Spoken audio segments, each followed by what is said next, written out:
Ebenheimer, Ebenheimer, Ebenheimer, Ebenheimer, Ebenheimer, Ebenheimer, Ebenheimer, Ebenheimer, Ebenheimer, Ebenheimer, Ebenheimer, Ebenheimer. Just start. In Arknights, everything happens in the world of Terra, and in Terra, like many worlds, there are nations, and those nations just so happen to correspond to a real-life country, and in this video, the nation where everything takes place is Leithanien, the real-world counterpart being Germany and Austria, and just like in real life, it has a rather complicated political structure. In the land known as Leithanien, art is God. Specifically, the art of music. Music is Leithanien's very soul, its greatest achievement, and even its mighty military. All the power that Leithanien holds comes from tunes and rhythm. In Terra, the magic system is called Originium Arts, and it is a system that can be utilized in many forms. Leithanien just happened to use music to manipulate Originium Arts. Even from the birth of the nation, music was always king. At first, where Leithanien stands now stood 10 different tribes known as the 𝐀𝐫𝐤𝐧𝐢𝐠𝐡𝐭𝐬. Due to the external threats, these 10 𝐀𝐫𝐤𝐧𝐢𝐠𝐡𝐭𝐬 decided to become allies, forming Leithanien.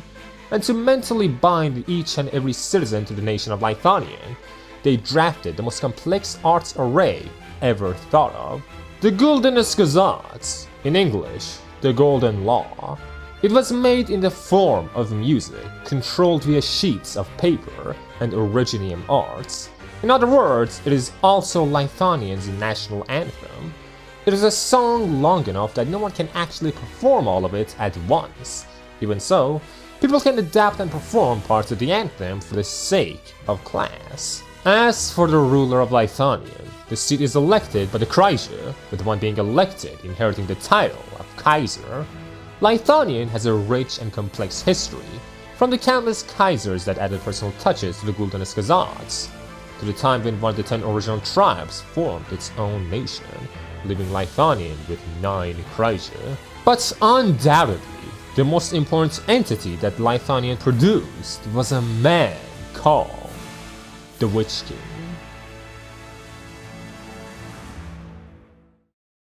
As a student, Otto Dietmar Gustav von Urtica was brilliant, a noble from the house of Urtica with talents that come once in a millennium. He could master hundreds of songs within a few months, easily got accepted into Ludwigsuniversität, the greatest university of Leithanien, and always had a big bow, was overall a shining star, with the only teacher capable of matching him being the ever-immortal Lich King. Even from a young age, he was interested in politics. It was no surprise when he eventually became the Kurfürst of Einwald, Kurfürst being the main head of a 𝐀𝐫𝐤𝐧𝐢𝐿.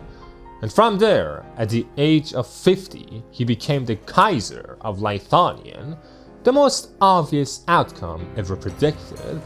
With his knowledge and capability, he brought prosperity to the people of Leithanien. Due to his greatness, he was dubbed Herkunfts Horn, translating to the Horn of Origin. Leithanien people all have horns, and are all some manner of demi-human horned herbivore hybrid, hence the Horn of Origin. At some point, he started diminishing the power of the nobles of the Kurfürsten, which are the Kurfürst leading the 𝐀𝐫𝐤𝐧𝐢𝐿. As you can tell, a lot of terminology. And with the diminishing powers of the Kurfürsten, Otto's influence was growing larger and larger, akin to a king. He abolished the cruel treatment of servants and wanted to rid Leithanien of its greatest societal weakness, classicism. His greatest boon to Leithanien, though, was the way he handled the separation of Syracusa, the 𝐀𝐫𝐤𝐧𝐢𝐿 that wanted its independence from Leithanien. In the year Otto was crowned Kaiser, because of the Syracusan rebellion, the 𝐀𝐫𝐤𝐧𝐢𝐿 was on the verge of imploding. The very identity of Leithanien was about to turn into Leithanien, but the Kaiser managed to keep everything under control. control. With his overwhelming talents and knowledge, he managed to rewrite the 𝐀𝐫𝐤𝐧𝐢𝐠𝐡𝐭𝐬 and remove the Syracusians from the pact, which in turn not only gifted the Syracusians independence, but it also kept the Golden Rule intact for the 9 other 𝐀𝐫𝐤𝐧𝐢𝐠𝐡𝐭𝐬. And with the use of military, he managed to calm everything down as well, and suppress the rebellions all over Leithanien, and in turn, kicked out the Syracusians into the nation they so badly wanted to create. He was a savior unlike any seen before in Leithanien. He modernized Leithanien, furthered its education, and saved its economy. However, all changes bring reactions. Who would be against such a Kaiser other than the Kurfürsten, constantly losing power? The two powers grew bitter towards each other. Of course, there were detractors of him as well, ones that Otto dealt with a little too cruelly, and at some point he gathered the forces he used to quell the Syracusan rebellion and used them to execute and silence the people who slandered or even criticized them too harshly. This began to distort his image, a savior that executed people all too easily. Nonsensical to the average Leithanien, it simply didn't make sense. The shift felt too drastic. It made Otto not feel like a human governing a nation, but like some sort of mythological creature holding the fates of Leithaniens in its hands. Otto was obsessed with researching Originium arts and the mystics to a maddening degree. He managed to uncover all from the existence of alien creatures capable of wiping out Terra to some creator who held too much influence within the world. He learned of all the threats and the secrets that the land had, with little help. From there, he decided to take it upon himself to preserve and protect Terra from all the eldritch, divine, and even alien threats that would surely plague everyone at some point. And of course, when you look into the abyss stares back. The madness plagued his own mind, and he became ruthless, overly pragmatic, and insanely arrogant for the rest of his reign as the Kaiser. He did all to advance his knowledge, all kinds of experiments and atrocities. Even the eradication of a small town was not out of the question, all for the sake of the future. He killed his political enemies and petrified them in the streets as warning, because only he had the qualities that the world demanded for a leader, and he did have the charisma to back up his ideals. Despite his tyranny, there were people who praised and worshipped him, despite his many crimes. Crimes that weren't home to just Leithanien. Even with outside nations, he was the same. From destroying foreign unions, to cursing other nations with catastrophes that also affected Leithanien, he had become a complete tyrant. He had become the Witch King. Near the final years of his reign though, he stopped engaging much with the outside world, keeping himself in his spire to focus on his own experiments. And finally, after many years of tyranny, an uprising started in which two siblings known as the Twin Empresses managed to slay the Witch King, bringing an end to his savagery once and for all. Or so it should have been. Despite the death of his body, he had managed to keep his soul alive in an outside realm, and the loyalists who always worshipped the Witch King gathered and created a cult called the Witch King's Remnants. Their goal? To revive the Witch King.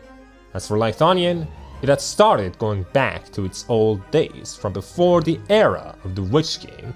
The resurgence of classicism and a lot of the outlawed cruelties from before the Witch King's reign were brought back, along with the rising power of the Kurfürsten once again, which now puts Leithanien in a state of instability.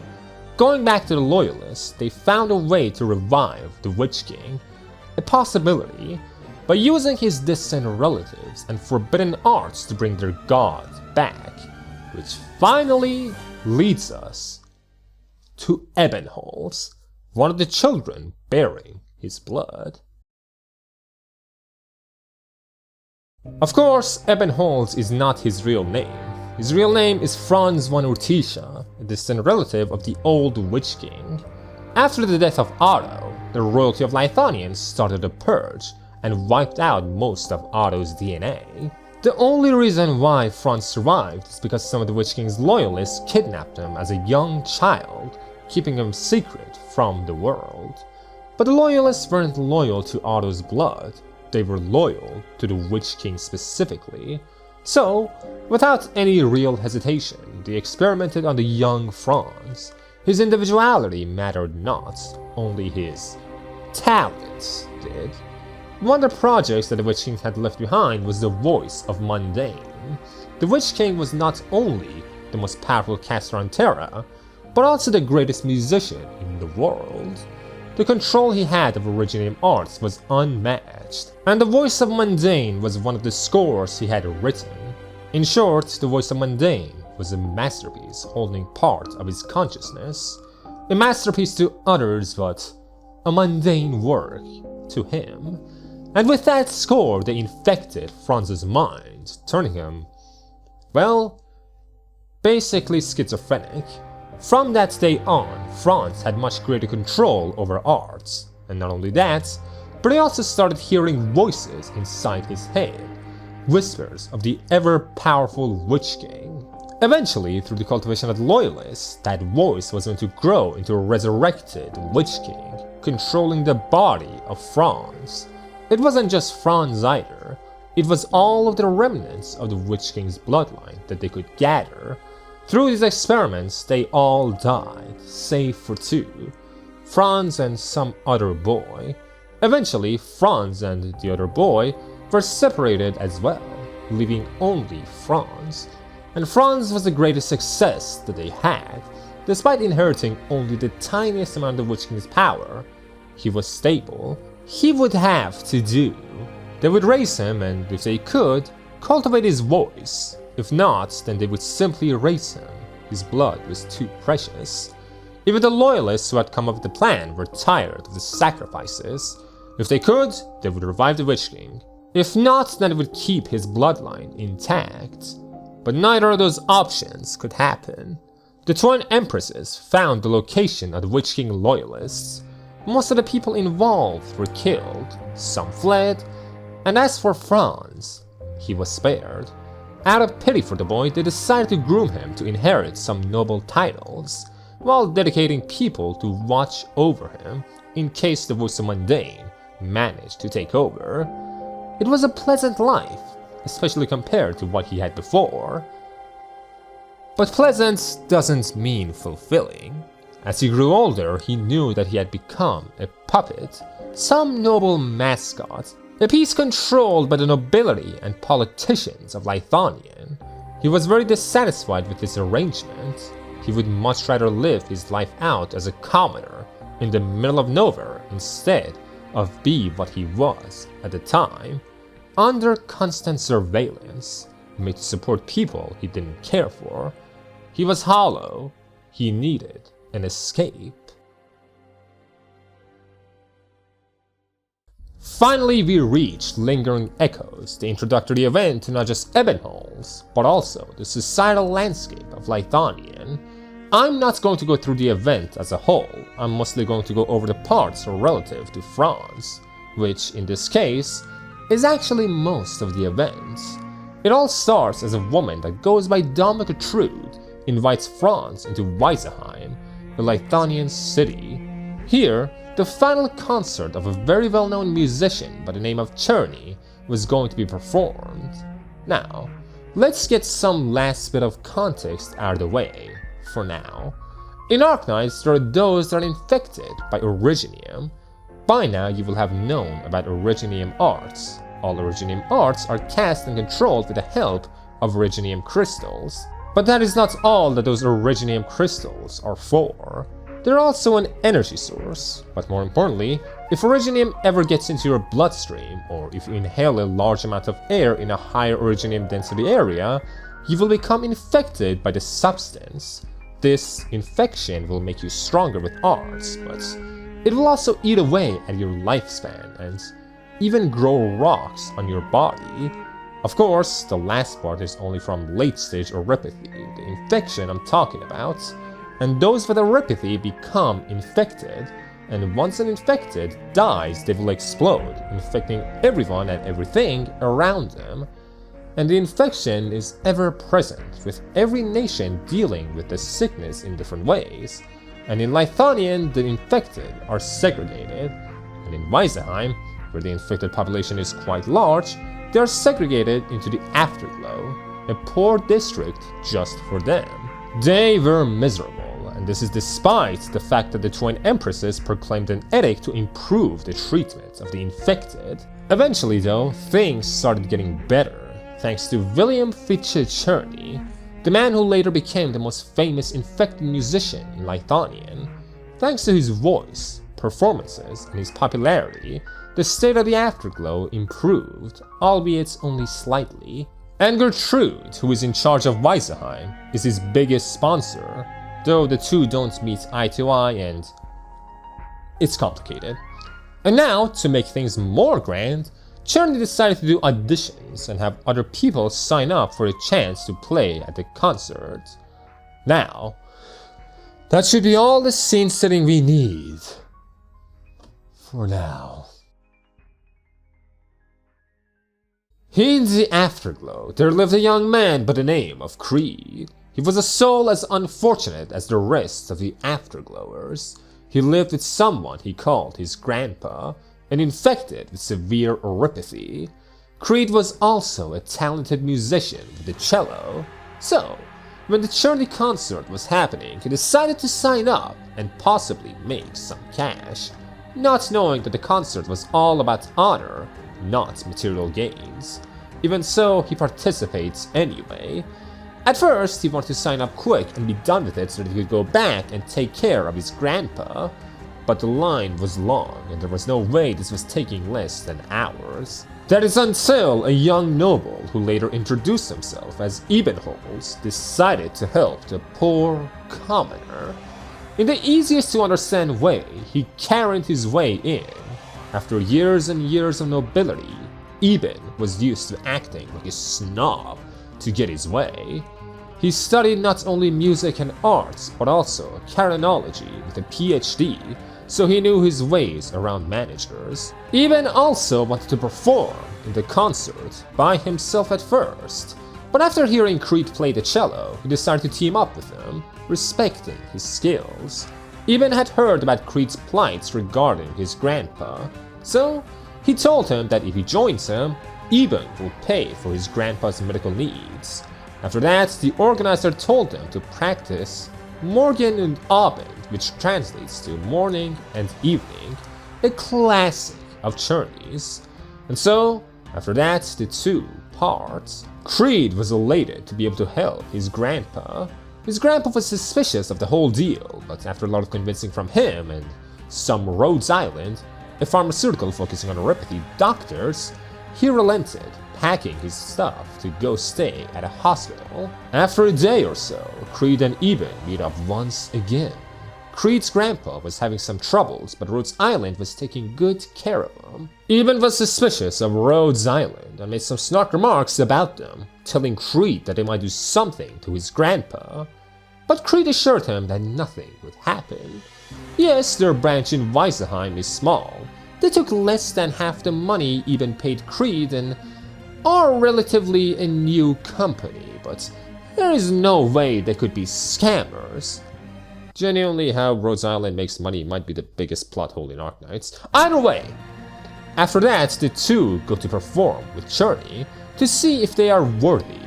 And of course, they aren't. Despite both of their talents, they had spent no time actually practicing together, and Eben, while good, is a selfish player, so Kriede had to accommodate him. Czerny then went on to embarrass Eben in front of the crowd, and Eben tried to use his greatest weapon to his advantage once again, his PhD in Kargereich.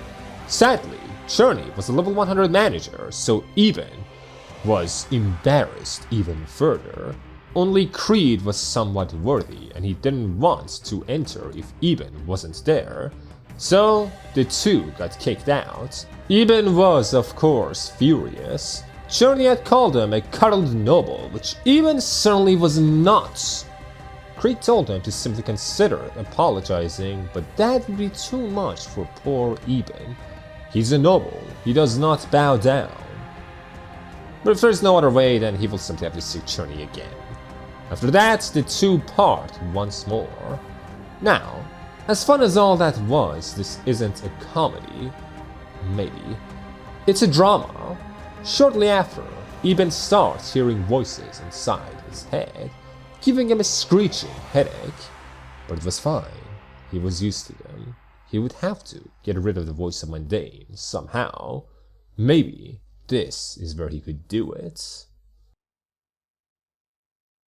As you can tell by now, while Eben has had a tragic past and will have a boring future, he has taken to his noble role exceedingly well. Despite how good it feels to make fun of him, it is undeniable that he is talented and infuriatingly regal. He does have the blood of the Witch King after all. And aside from that, he has mostly been by himself. No real friends, no guardians, nothing. Everyone around him has either been trying to use him or surveilling him to keep him in check.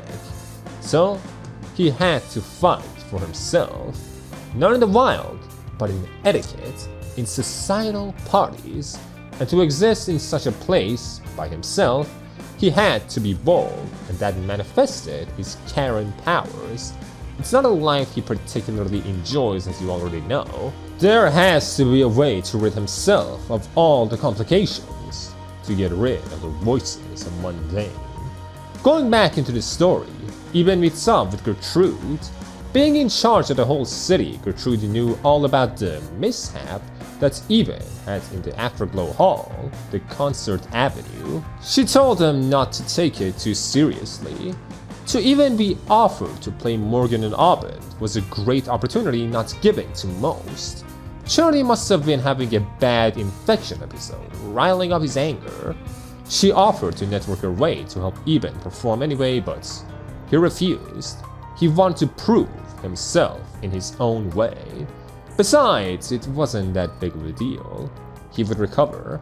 After that, Gertrude offers him tea and admits that she had ulterior motives in bringing Eben here.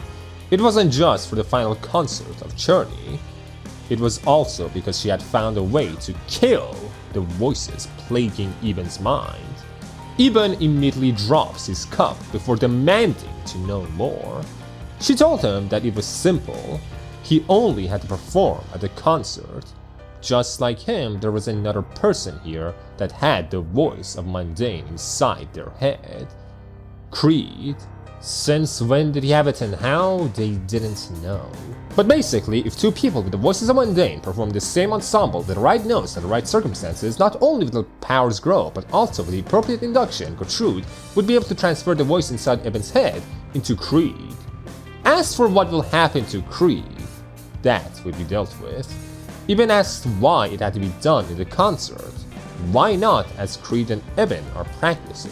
To which she told him that the Afterglow Hall was needed. The Afterglow Hall was the creation of the Witch King. And at first it wasn't meant to be for entertainment, it was a weapon.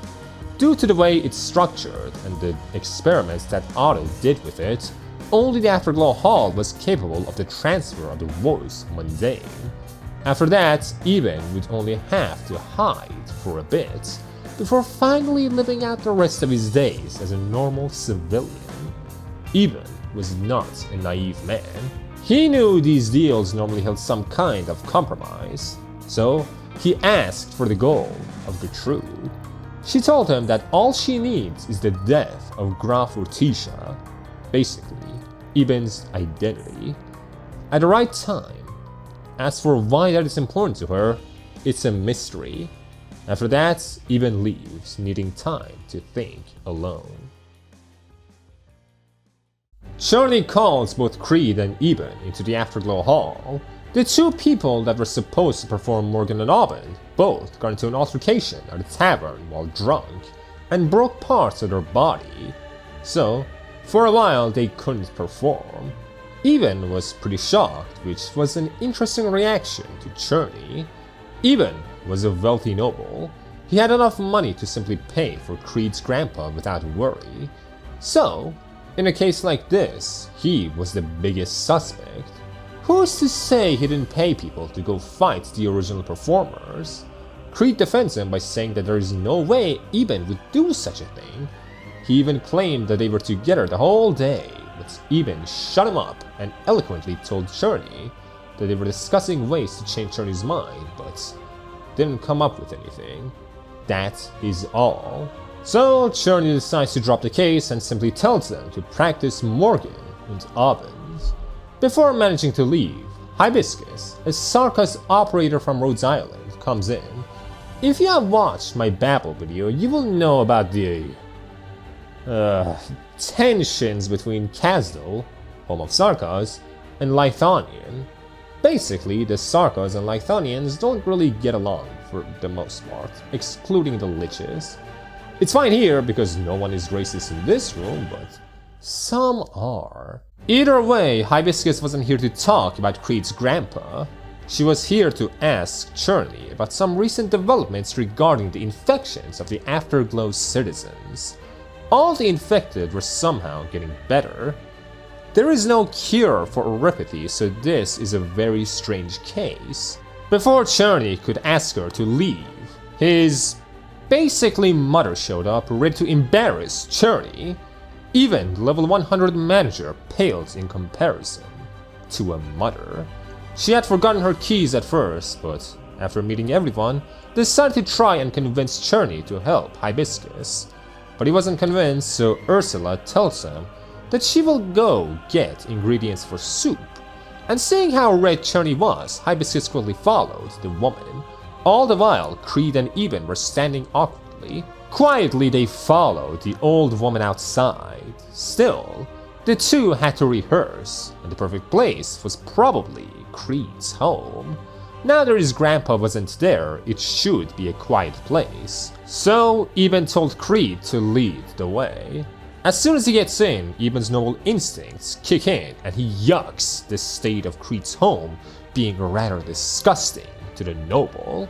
Still, Eben had to rehearse here and even stay for the night, so he didn't say anything. After confirming that there was only one bed in the house, Kried and Eben get to work. Throughout the night they play Morgan and Abend. They were quick to get better, and they were actually pretty coordinated with one another. If they worked more, they would definitely impress Czerny. Possibly a day later, Hibiscus was going around interviewing the Afterglow residents regarding their oropathy. Everything was going well until one drunkard saw her, saw that she was a Sarkas, and started throwing slurs at her. Normally, the townspeople wouldn't take the drunkard's words seriously, but due to another person also joining in on the based talk, and also the fact that, well, Hibiscus is a Sarkas, the Afterglowers started getting riled up and demanded the absence of the young Sarkas woman. Even as Kried came to interfere, it kept getting worse and worse until finally someone broke Kried's cello. After that, with the sound of a flute, the citizens around start to feel agitated and fearful, instinctually. Quickly they disperse with the one who played the flute coming into light, Ebenholz. Again, Eben is very talented not only with arts, but also with music. And in a country like Leithanien, where everyone controls arts with music, he is rather powerful, even if not trained. And with the powers he inherited from the Witch King, he could even manipulate the emotions and feelings of people to an extent, which is what caused people to leave Kried and Hibiscus alone. Hibiscus thanked the two of them for helping, before Eben took Kried to go perform for Czerny. Czerny was pretty mad and rather ashamed of the whole ordeal after they explained why Kried's cello was broken. In a way, Czerny was the one who had nurtured the Afterglow with his fame and money. Still, the only thing that he could do was look for a replacement. After that, finally, Eben and Kriede started to perform for Czerny, and once again, didn't meet his standards. Kriede was fine for the most part, the problem was Eben. He was too proud, trying to show off too much while playing the flute.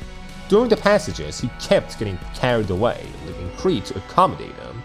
Again, Eben, growing up alone and snobbish, had no affinity for teamwork.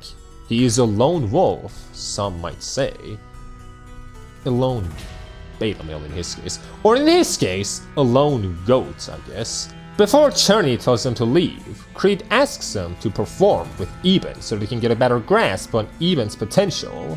And after Czerny and Eben rehearse, it is clear that Eben has talents. He just has bad habits. Because of that, he tells them that they meet his minimal threshold and that he will let them play in the concert, as long as they keep improving, of course. Taking someone out of the Afterglow Hall into Vyseheim is a criminal offense. There is a reason why the infected and the rest are segregated. It might not be moral or even helpful, but it is a law that exists. And Eben decides to take Kriede out to buy him a cello from a distinguished store in Vyseheim, because truly Eben doesn't care.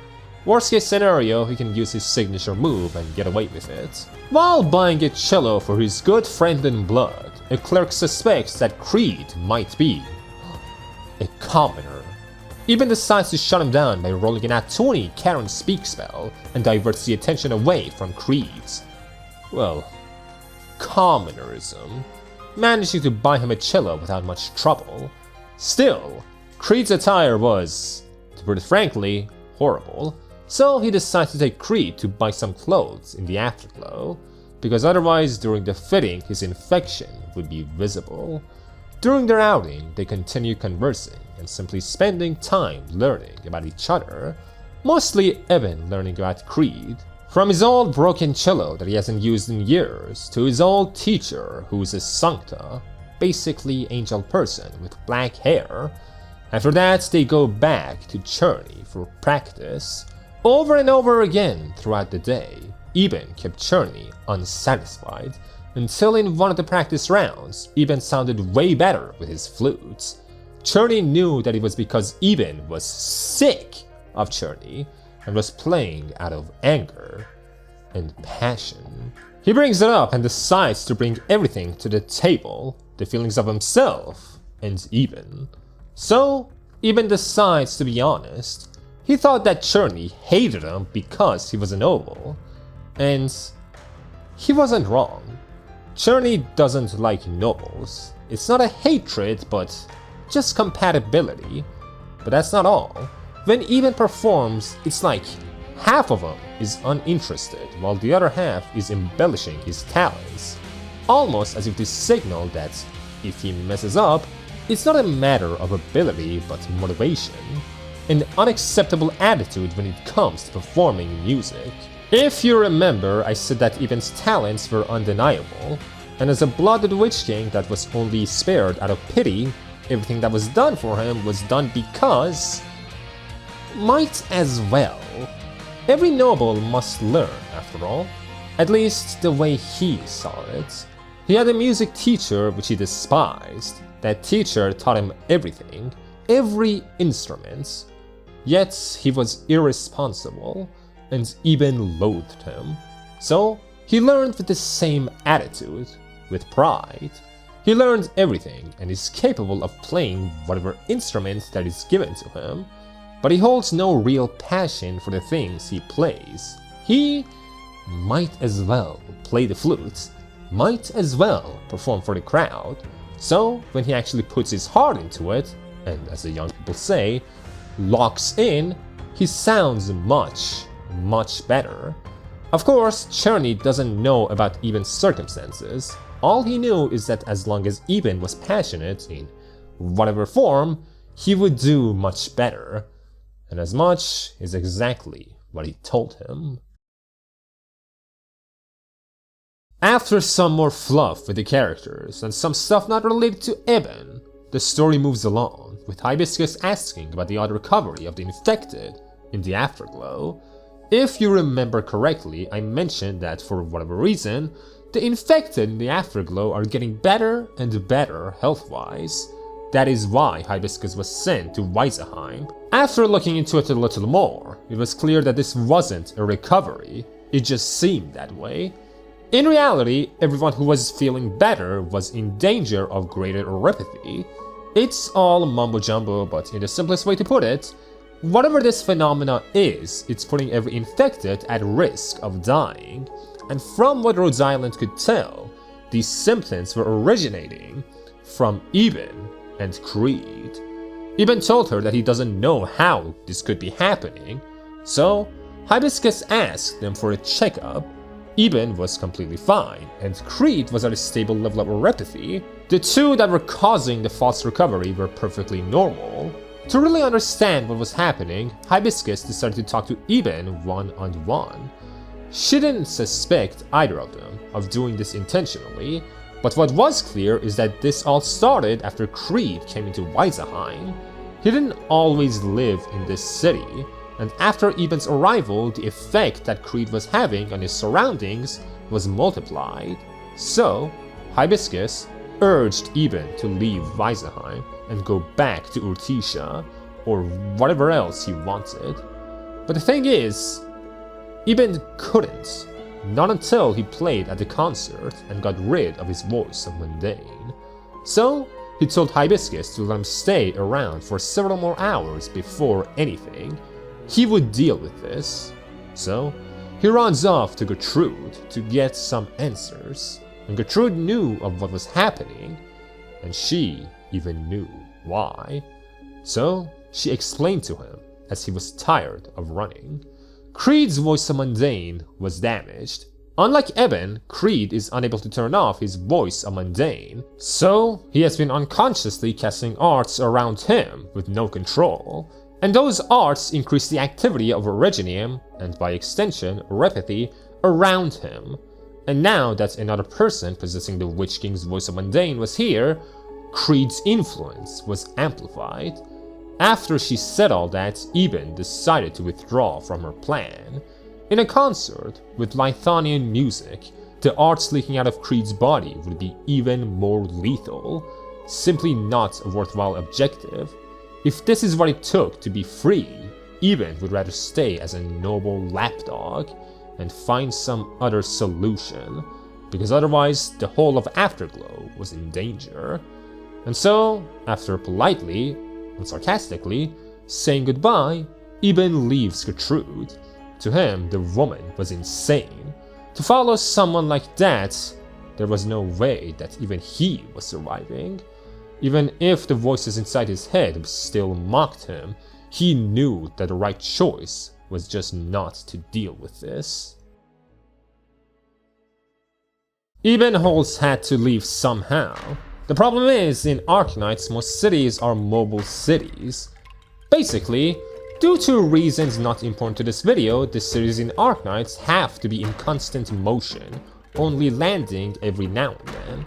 So, Eben didn't really have a way out of Vyseheim. The only way was by jumping down the mobile city itself, a thought he was considering before being stopped by Gertrude, who had followed him. Eben is a vengeful fellow. He tells her that he would rather jump than listen to her, all out of spite. He is only boastful and in reality is only looking for solutions. So, after some persuasion, he decides to talk to Gertrude again to learn more of the situation.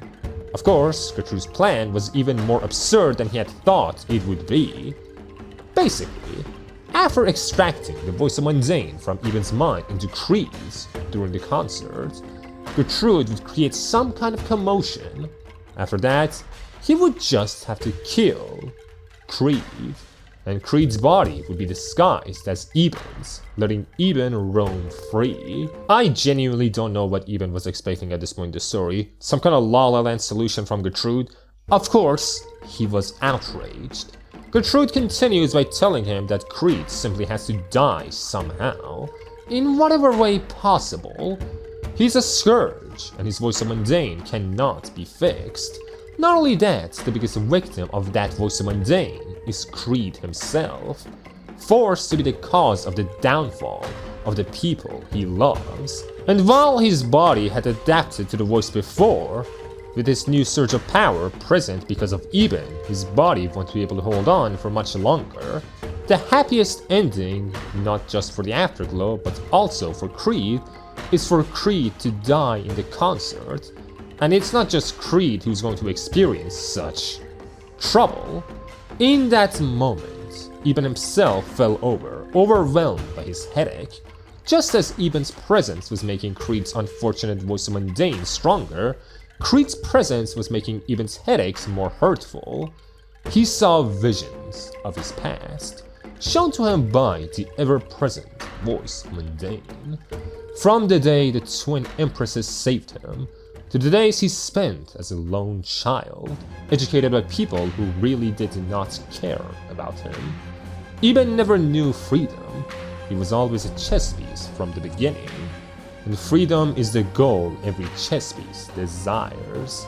At first, he was fine with that life, with simply pledging allegiance to the empresses, and a limit to his freedom under house arrest was all he took to live a peaceful life.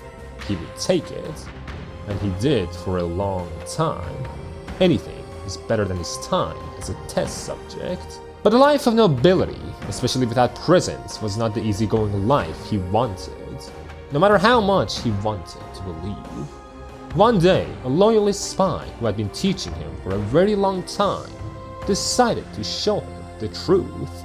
The adults around him felt nothing but annoyance at his presence and his existence. They cared only for the power he would hold once he grew up. They wanted it. And so, they planned to get it without getting their hands dirty. They would have him addicted to alcohol. If that didn't work, they would have him addicted to something else once he came of age. And they would make sure that Eben would leave no heirs. His bloodline had to end. And once Eben ruined himself in his depression, whether through an illegal act or by simply taking himself out, his teachers and servants would inherit his wealth and keep it all for themselves. Forget freedom, Eben simply had no future. Not as a noble, not as a chess piece. Even if he thwarted those plans, it's not like they would stop.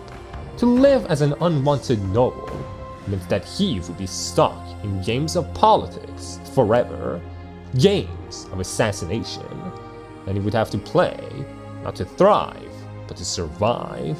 The only thing that would give him his future is freedom. This cursed freedom. Gertrude leaned down to check up on him, but he simply got up by himself. He didn't want to talk anymore, he just wanted to be somewhere else for now. He went to Kriede's house to rest, so Kriede took it upon himself to take care of the poor man.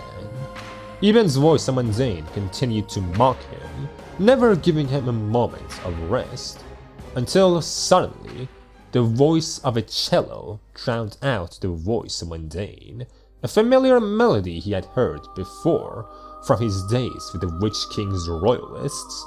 One of the children sung that melody, and that's when Eben remembered who exactly Kriede was.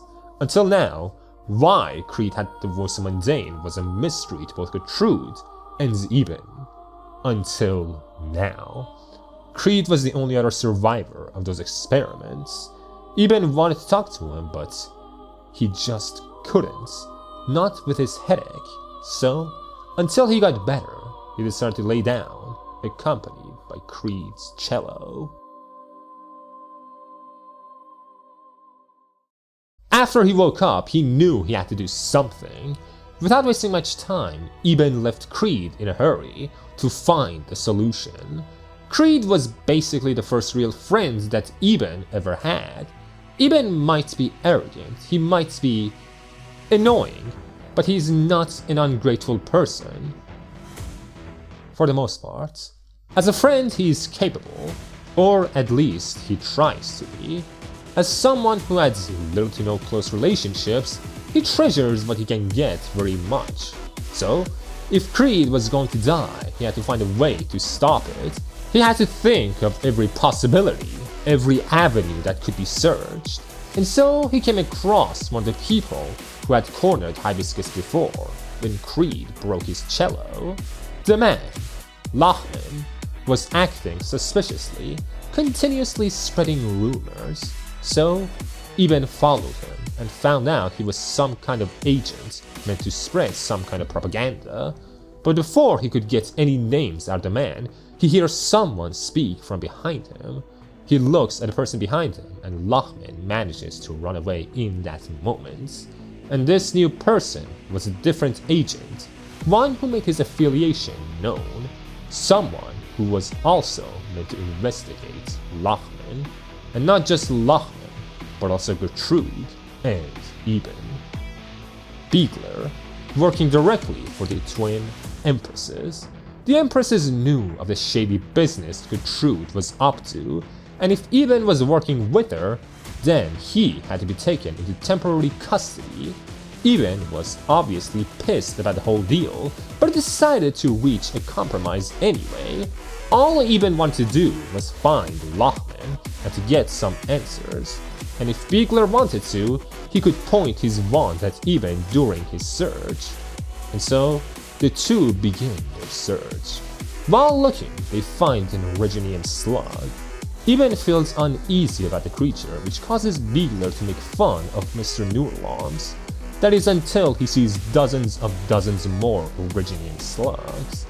Instantly, Biegler grabs Eben by the shoulder and runs. After running until Eben runs out of breath, they reach Lachman. He had to be arrested. While Originium slugs aren't normally too bad, they do emit noxious gas. This gas isn't that harmful to normal people, but to an infected, it's deadly. And the sewers that they were in was right below the Afterglow. Basically, by provoking and gathering these slugs, Lachman had committed terrorism. Eben urgently knocks Lachman out, because more than anything, they needed a way to stop the slugs.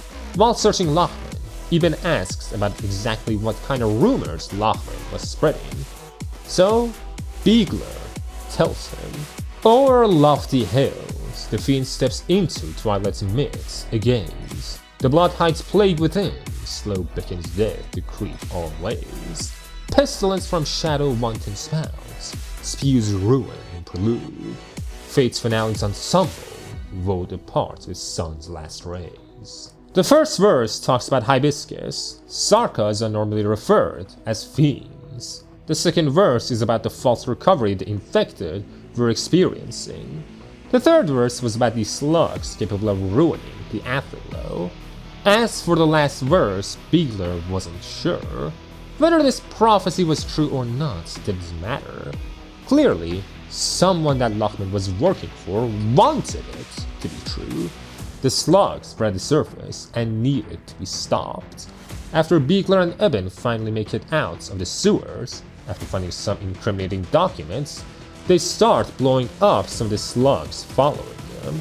The Afterglow was in slight chaos, but thankfully, Eben and Biegler were capable. Suddenly, Eben notices that a lot of slugs were gathered at one specific spot, and in that spot was Kriede, playing the cello to act as bait, so that the townspeople would be safe.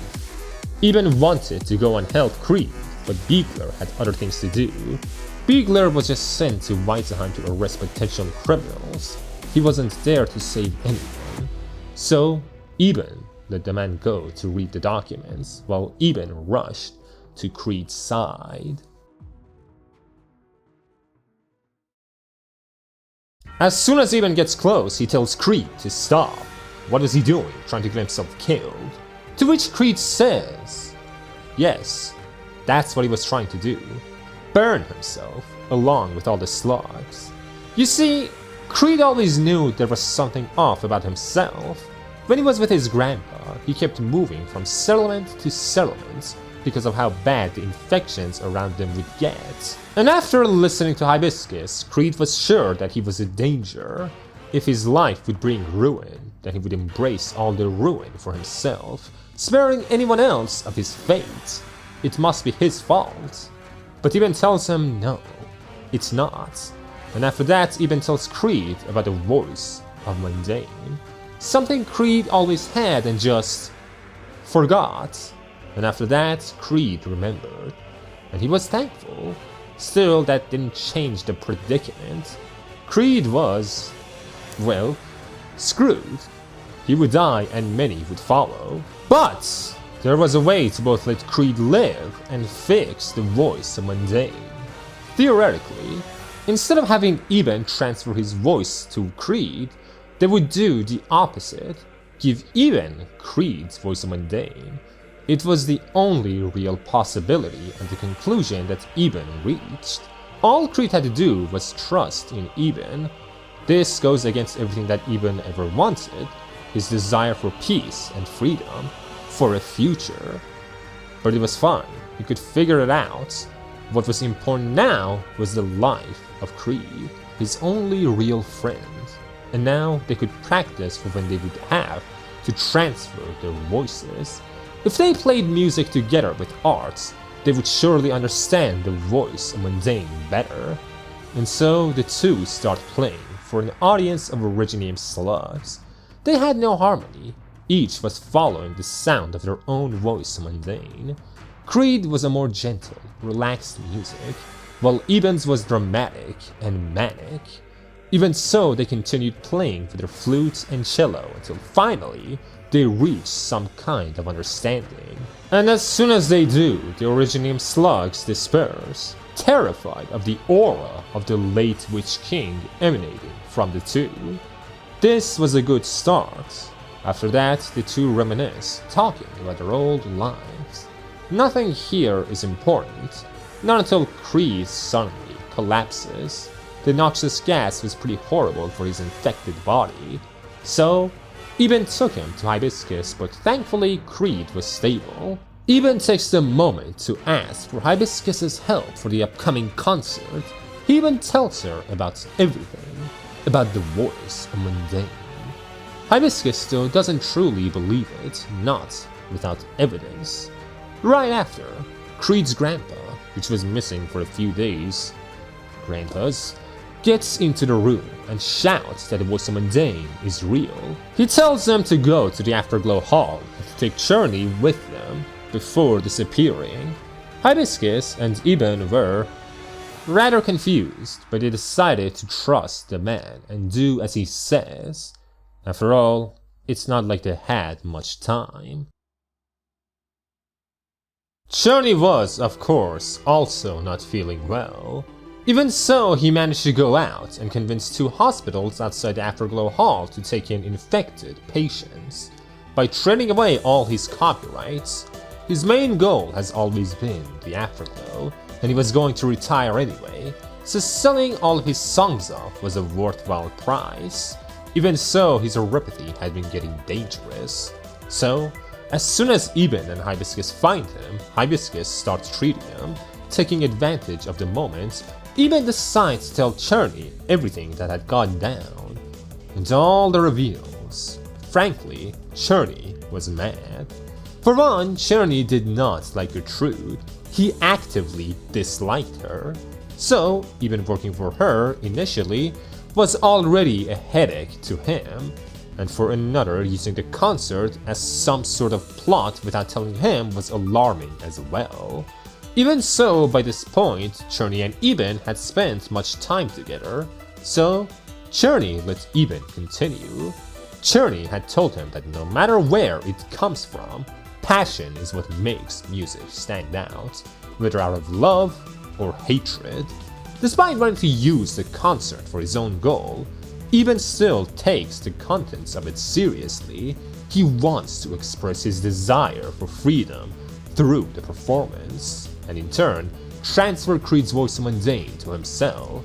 So, Czerny decides to put his trust in Eben and takes him and Hibiscus to the Afterglow Hall to see if Gertrude had messed around with its mechanisms.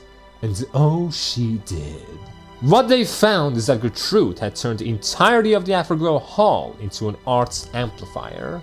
Any sort of Originium arts cast inside the hall would be strengthened, including the leakage of Kride's Voice of Mundane.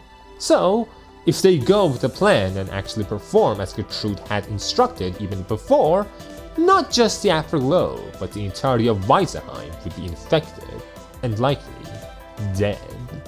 Those were the facts. The motives weren't clear yet, but the plan was. And before anything else, in comes Gertrude. They had found out about her plan, so she had to involve herself.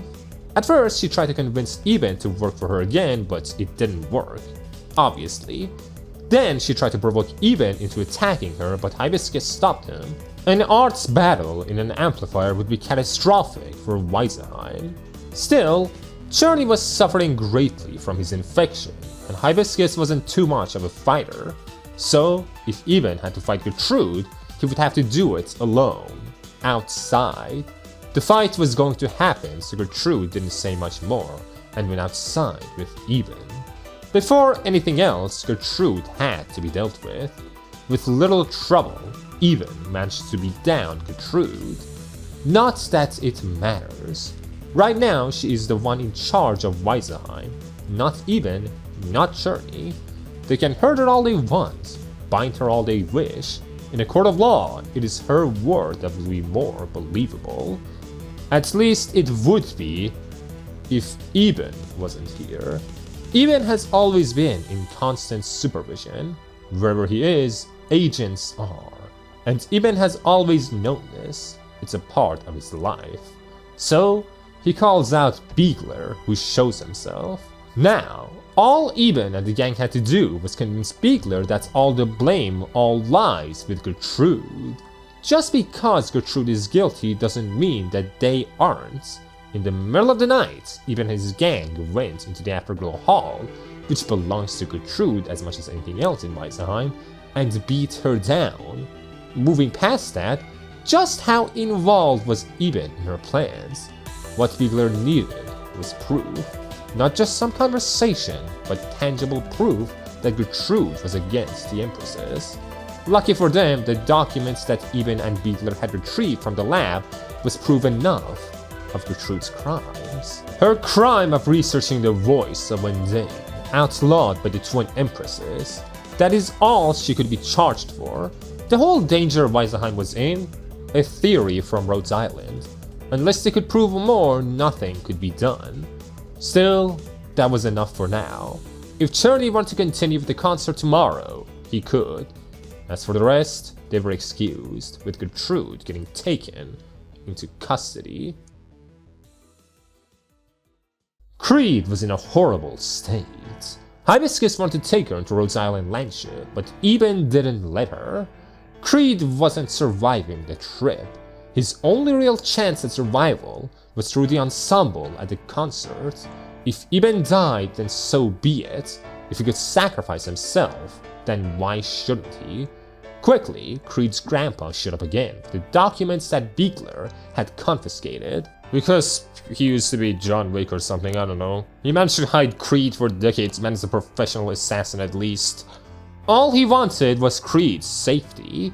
From there, everyone involved finally learns of what the Voice of Mundane is, which I went over near the beginning of the video. Maybe I'm better than John Wick. And from looking through the documents, Czerny learns of one other thing. In them, there is no mention of transferring the Voice of Mundane to someone else, which at this point doesn't even surprise Eben anymore.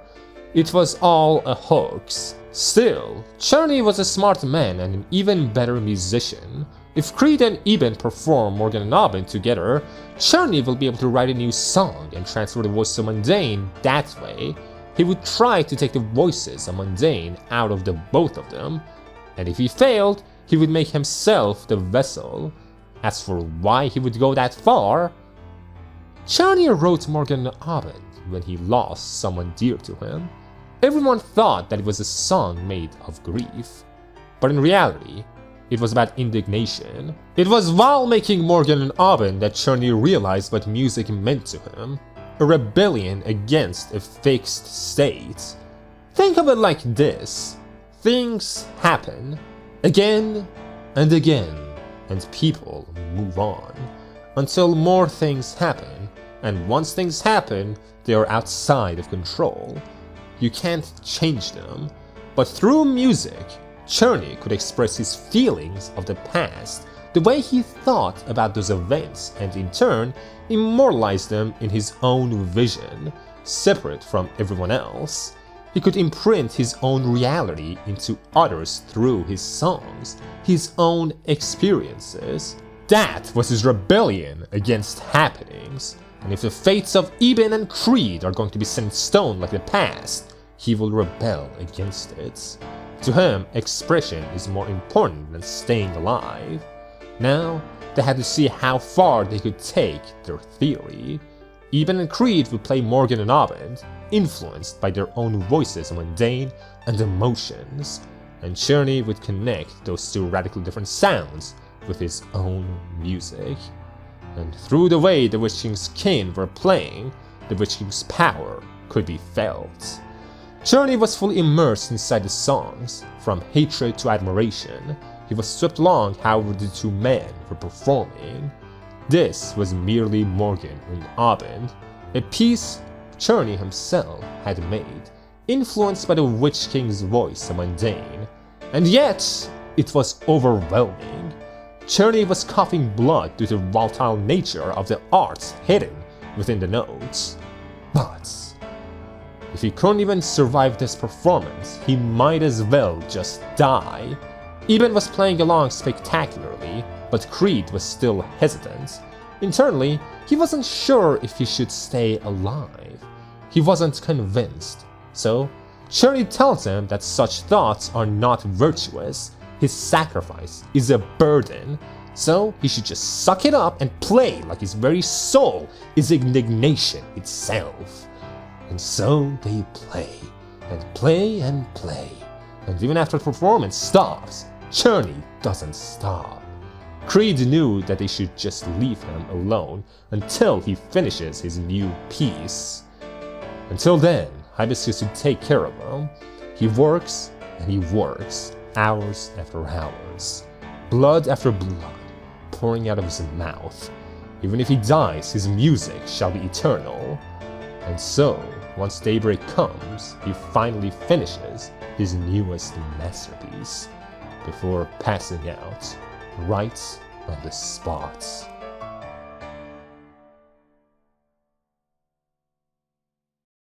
The time of the concert was now. Eben and Kriede had quickly went over the song that Czerny had composed, and were ready to perform inside the hall. As for the two Witch King kin, they would probably go their separate ways after the concert, as friends. As for the name of this new piece born from Morgan and Eben, plus the voice of Mundane, Czerny decided to call it Licht and Schatten, Light and Shadow. Once it's time for the finale, they get on stage and play the song, an awe-inspiring piece of art capable of moving the soul of even the dead. Other than one particular sancta, everyone else can only grasp the surface level themes of the song. In the background though, aside from the sound of the flute, cello and piano, someone could hear the harp. Now, let's move back a bit.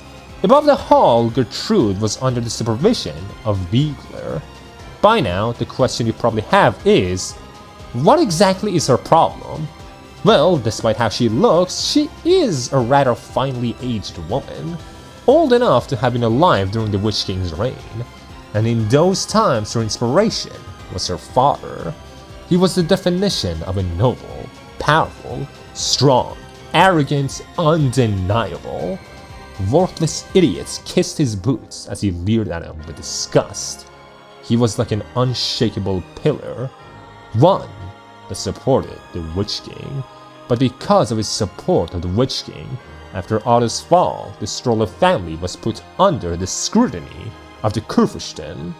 that had lost most of their prestige, and after that, her father started supporting the Witch King's remnants in secret, the Loyalists, and after the rest of Leithanien found out, he got assassinated before he could reveal anything about the Witch King's remnants. From there, the Loyalists put Gertrude's brother in charge of the Strollo family, a weak, fearful, incompetent ruler, an utter imbecile who acted as a submissive dog to the cultists.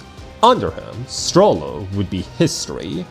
So, Gertrude took matters in her own hands and assassinated her brother, becoming the leader of House Strollo.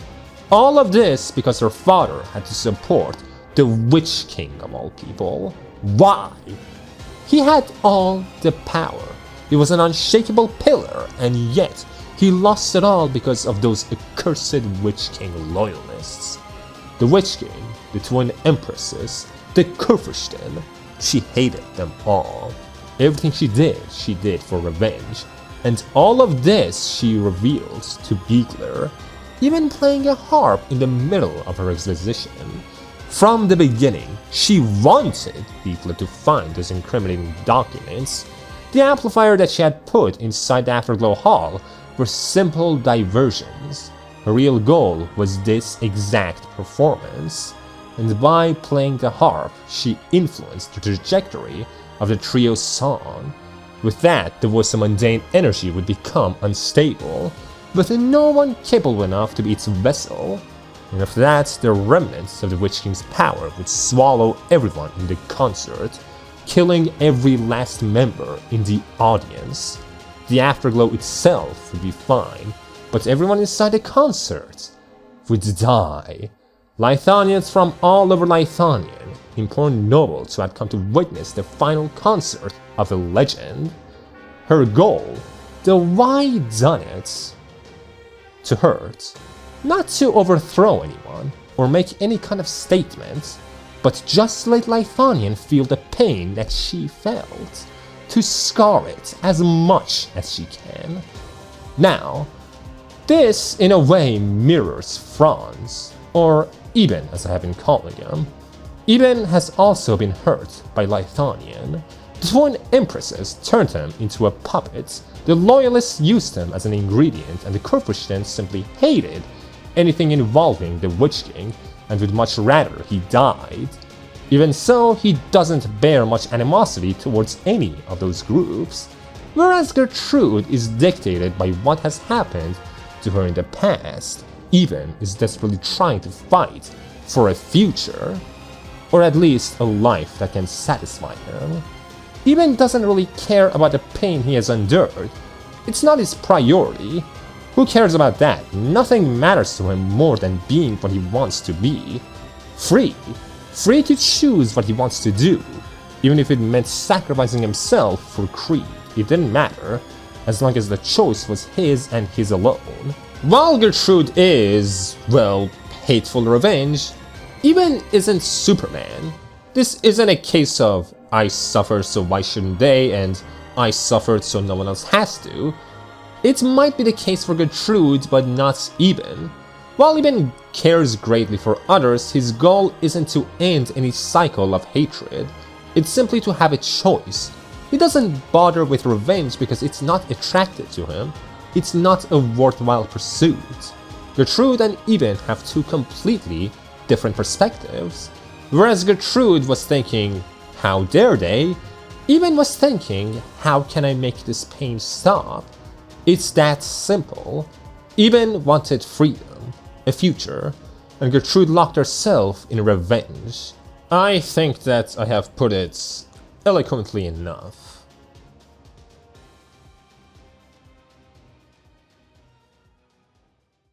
Czerny knew that the performance had to end, but he couldn't end it. If any of the three people playing stopped for even a moment, the Voice of Mundane would be even more unstable and explode immediately, and he told the same to Eben and Kriede. But Eben also knew that once the performance was over, the Voice of Mundane would kill everyone present anyway. It was a dead end either way.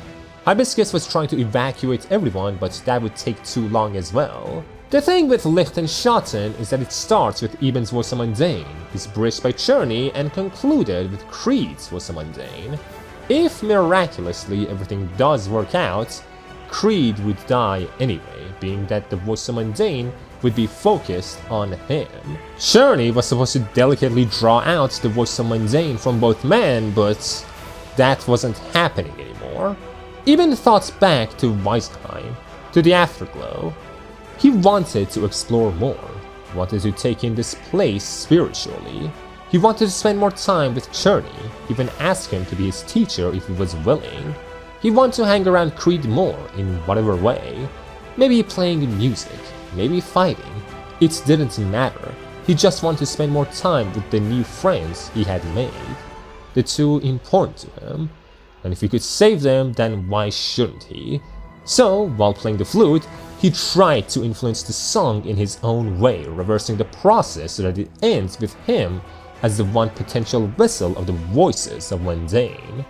But, of course, things couldn't be so easy.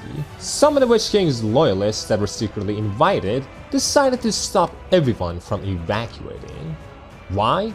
Because they wanted everyone to feel the Witch King's power. Truly, it was going to end up as Gertrude had wished. Leithanien's own pride and arrogance would scar itself, from nobles to the cultists. That is until the cello starts to influence the music more powerfully. Just as Eben wanted to save Kried and Czerny, Kried wanted to do the same. And Kried was more confident. He told the other two to trust him. And they had to. There was no other choice. The nobility, in their arrogance, thought that this was all part of the show, so they didn't evacuate. Not even once the song was over. It was the most breathtaking performance that most had ever seen. Too breathtaking. Kried, having taken in the Voice of Mundane, was in immense agony, and he was transforming. He told Czerny and Hibiscus to take everyone out. He was holding on, doing his best not to get fully corrupted. As for Eben, he had to carry Kried outside.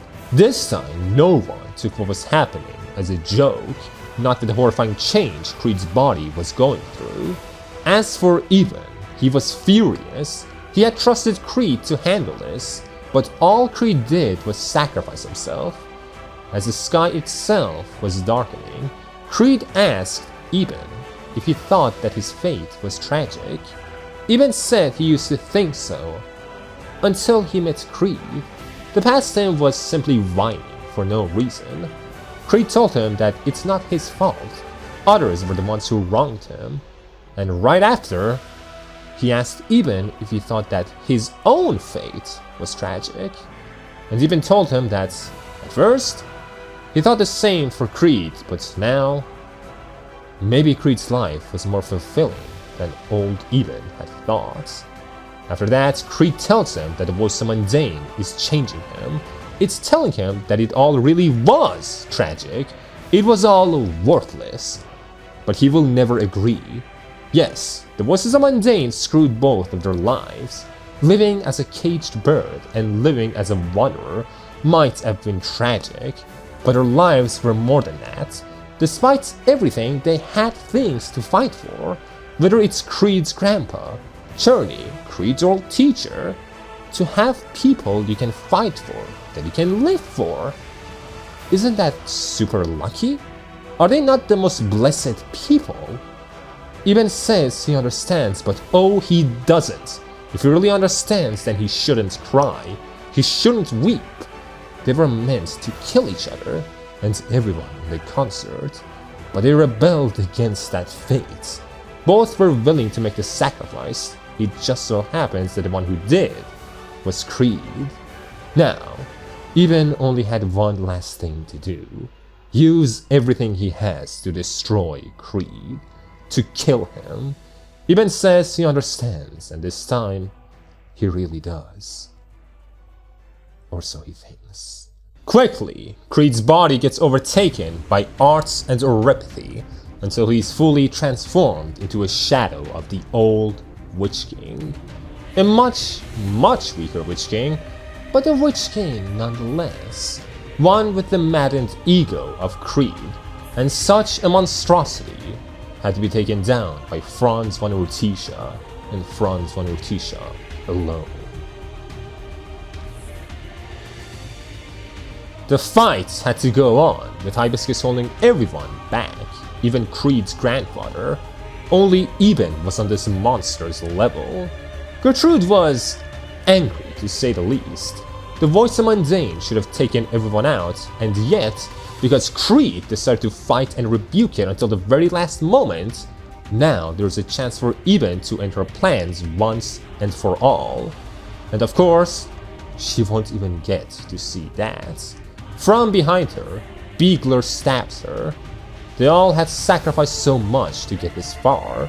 Czerny, his health, Kriede, his life, Eben, his best friend. Their tale, while bittersweet, is respectable. People will shed tears for them. But what about Gertrude? She could never be friends with Czerny. She killed her one and only brother. She used others for her own gain, while doing nothing for them, all for the sake of hurting others. As she was dying, Gertrude starts cursing everyone, so that if there is a god or devil out there, she will have one last chance to cause pain. More pain. But the world shall not know her pain. None will shed a tear for her. Maybe 𝐀𝐫𝐤𝐧𝐢𝐠𝐡𝐭𝐬 acted out of impulse, but such a threat to safety could be killed. There was nothing wrong with an agent doing so. And so, he lets her die in her most pathetic state, the state she had brought upon herself. A life not to be pitied, admired, or even scorned. A forgettable life with a forgettable conclusion, ended in one wound. Alone.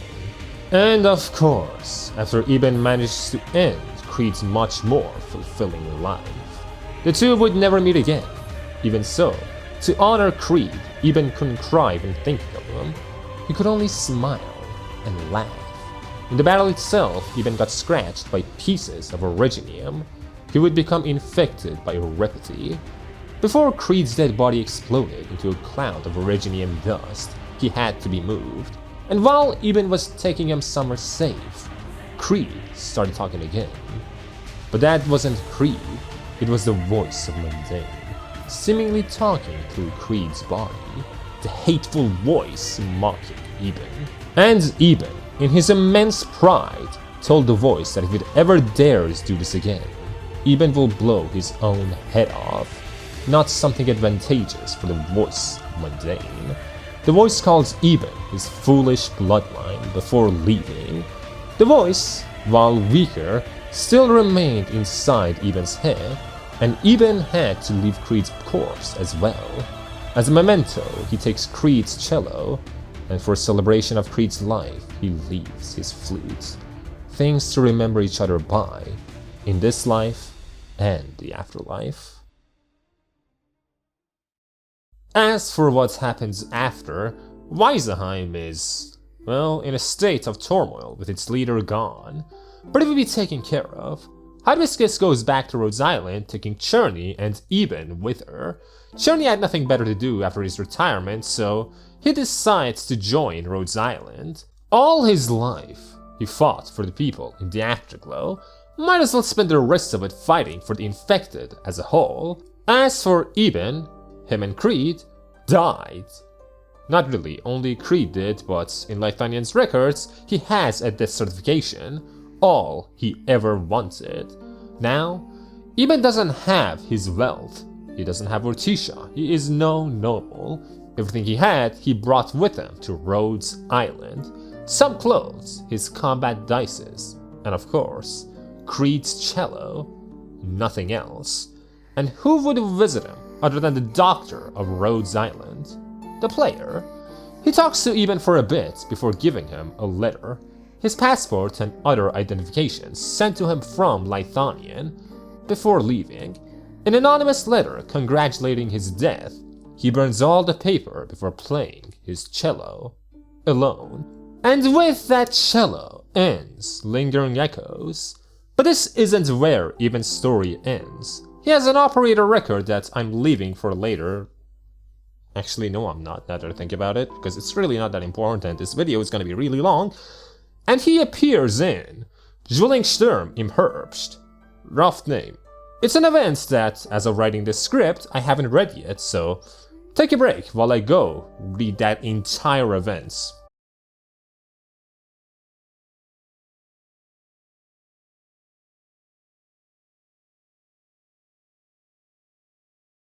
Okay, I've read it. It's really good. While very long, it does a lot not just for Leithanien, but the wider world of Terra. There's another video that I can make about 2 other characters here, but that's for another day. Because of the fact that, unlike Lingering Echoes, Zwillingsturme im Herbst is not an event centered around one character, Ebenholz in Lingering Echoes' case, I have to go through it a bit differently. Eben, while important, is not the central character, so for a video about Eben, a lot of stuff that happens regarding other characters has to be omitted. Due to the length and what I just mentioned, I feel that the best way to go about analyzing Eben is to observe and unravel the dichotomy that he has with some of the characters in the events. If you have watched my Cultria video, it'll be similar to that. Before that though, I will have to explain why the events even happens and why Eben is in it. So, let's begin. I didn't mention this, but after the death of the Witch King, it wasn't the Kurfürsten that took over once again. It was the twins that had assassinated them. The two became the Kaiserinnen, 2 Kaisers of Leithanien. It's not like the Kurfürsten were held back though, they're thriving compared to their Witch King years. As for the twin empresses, Lieselotte and Hildegard, they erected new spires where the Witch King once stayed, and they renamed the capital where their spires were stationed into Zwillingsturme. Most of Leithanien's forces are stationed here, not counting the personal armies that some 𝐀𝐫𝐤𝐧𝐢𝐠𝐡𝐭𝐬 might have. From the 𝐀𝐫𝐤𝐧𝐢𝐠𝐡𝐭𝐬 to the Gendarmerie, Ludwig's Universität was also in Zwillingsturme, alongside the leeches, including Otto's old mentor, Fremont. In short, Zwillingsturme is the most important city of Leithanien. As for why Franz decided to return to Leithanien and to visit Zwillingsturme, well, it was because of a letter sent to him by one of the twin empresses, the one that didn't send him the other letters containing his death certificates, and with the help of Wiegler, he manages to enter Zwillingsturme. Every year in Zwillingsturme, there's a holiday celebrating the defeat of the Witch King. In it, everybody gathers to play music alongside the twin empresses, with the most important track being part of the Guldenes Gesetz, and that holiday was right around the corner. As for Eben, that letter was only half the reason why he decided to return to Leithanien, despite his death. Ebenholz still felt responsible as Graf Urtica. The Urtica territory lacked any kind of order with his departure, so he had to speak to the empresses regarding the state of that territory. The reason goes deeper, but we will get there, don't worry. This section was just to set up the event, so I could easily go over Eben's development and characterization through this event. So, let's start with the character dichotomies. Eben was on guard since the death of Kriede. He never truly rested, so the moment he sees Leithanian swordsmen following him, he immediately attacks, thinking he is a Witch King loyalist. After a bit of mishap, the swordsman called Lessing captures Eben and takes him to somewhere Eben isn't familiar with, which turns out to be Ludwig's Universität. I will leave Lessing for later, he is important to Eben, but there's another character we need to go through before getting to Lessing, and that character isn't Fremont either, which Lessing works for. The character of interest is Gerhard. After capturing him, Fremont experiments a bit on Eben with the help of Gerhard. Fremont wanted to summon the Witch King for some personal reasons, so Eben did not trust him at all. So, when Gerhard suddenly betrayed the old Lich, Eben followed, trusting the man immediately. Now, who is Gerhard? Gerhard Hoffmann was an incredible caster that served House Urtica during the Witch King's reign. Despite that, in the end, he joined the coup against the Witch King, helping bring down the tyrant once and for all. In that night, he lost everyone he held dear, and only managed to live with the help of Fremont. Even so, he wasn't saved. After the coup, he was immensely depressed and wanted to end his miserable life, before Fremont persuaded him to not take such drastic actions. To keep Gerhard stable and distracted from his pain, Fremont decided to leave him in charge of researching parts of the 𝐀𝐫𝐤𝐧𝐢𝐠𝐡𝐭𝐬. A goal like that should have kept Gerhard Hoffmann safe, until he found something to live for again. And he did. He became a teacher at Ludwig's Universität and peacefully researched the 𝐀𝐫𝐤𝐧𝐢𝐠𝐡𝐭𝐬. Through that, he found something to live for, to stake the future on, and that thing was the Witch King. Unbeknownst to those around him, even Fremont, the more Gerhard researched the 𝐀𝐫𝐤𝐧𝐢𝐠𝐡𝐭𝐬 and Leithanien history, the more radicalized he became towards the current regime. Let's go back a bit.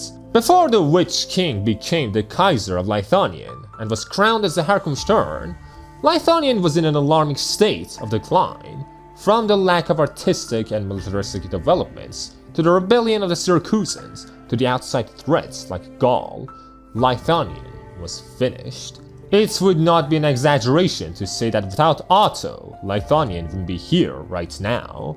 Only through his intervention did most of these issues get resolved. He was the greatest musician and caster Terra had ever seen, and that was extended to the rest of Leithanien. He was the one who wrote Syracusans out of the 𝐀𝐫𝐤𝐧𝐢𝐿 and kicked them out of Leithanien, and he was the greatest threat keeping other nations at bay, scaring them from invading Leithanien. All of these are undeniable facts. There is a reason why he was universally heralded as a hero for a time. He weakened the nobility of Leithanien, bringing more equality among its people. Through that, he melded the 9 𝐀𝐫𝐤𝐧𝐢𝐿 left in Leithanien more closely together, bringing more unity. He was the only man worthy of being called a saint in Leithanien. Change takes work, it takes sacrifice, and Gerhard had learned this as a fact. He began to idolize the Witch King. He regretted ever turning his back on Otto von Urtica, and he started to look for more ways to bring him back. And in his research, eventually he found the Voice of Mundane. Despite how young he looks, he's in his 40s. In his 20s is when the coup happened, and around the same time he started worshipping the Witch King again. And his first focus was gathering the remaining bloodkin of Urtica and injecting them with the Voice of Mundane in order to revive the Witch King.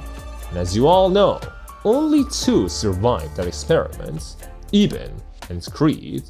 The one who had started all this was Gerhard Hoffmann. And this time, despite the insistence of Lissing telling him not to follow the traitor, Eben fell to Gerhard's trap.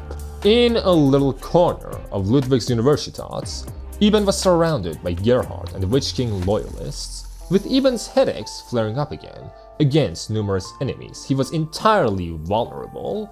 Eben was, as always, furious. He was scornful after Gerhard revealed to him who he was. Gerhard knew Eben since he was a little tiny baby on his mother's lap.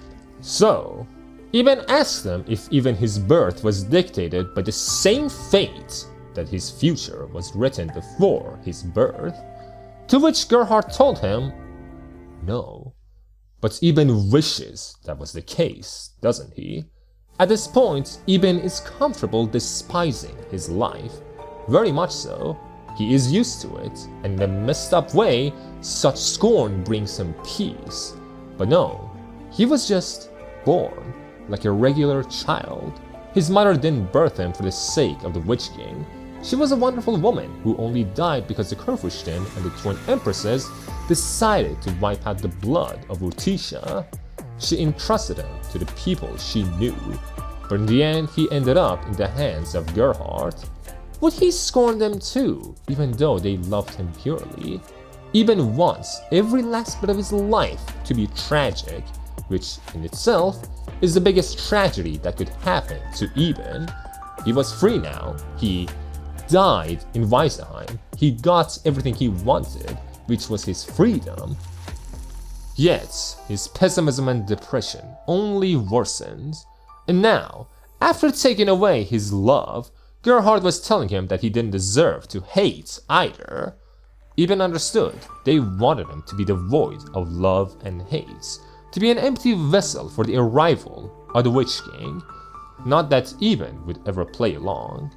Still, his spirit didn't change just how vulnerable he was. Thankfully, Lessing arrived just in time to save him, alongside Fremont. As Lessing is taking down the Loyalists, Fremont stays with Gerhard.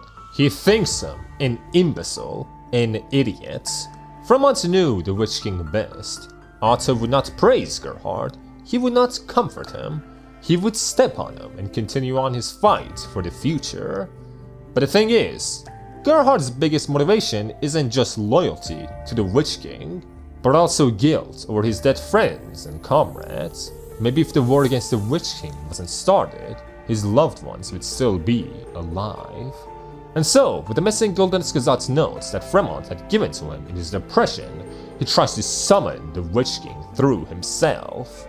Of course, he only manages to summon an echo, which instantly gets killed by Hildegard outside. With his plans foiled and his body ravaged by the Golden 𝐻𝐻𝐻𝐻𝐻, he flees as far as he can, before meeting Arturia. Now, Arturia, alongside Federico, is probably going to be a future video. Arturia is Creed's cello teacher, but sadly she doesn't meet up with Eben in this event, so she isn't that important. For now though, she sings Gerhard a tune as he perishes, the man only freed from his depression and regrets in death.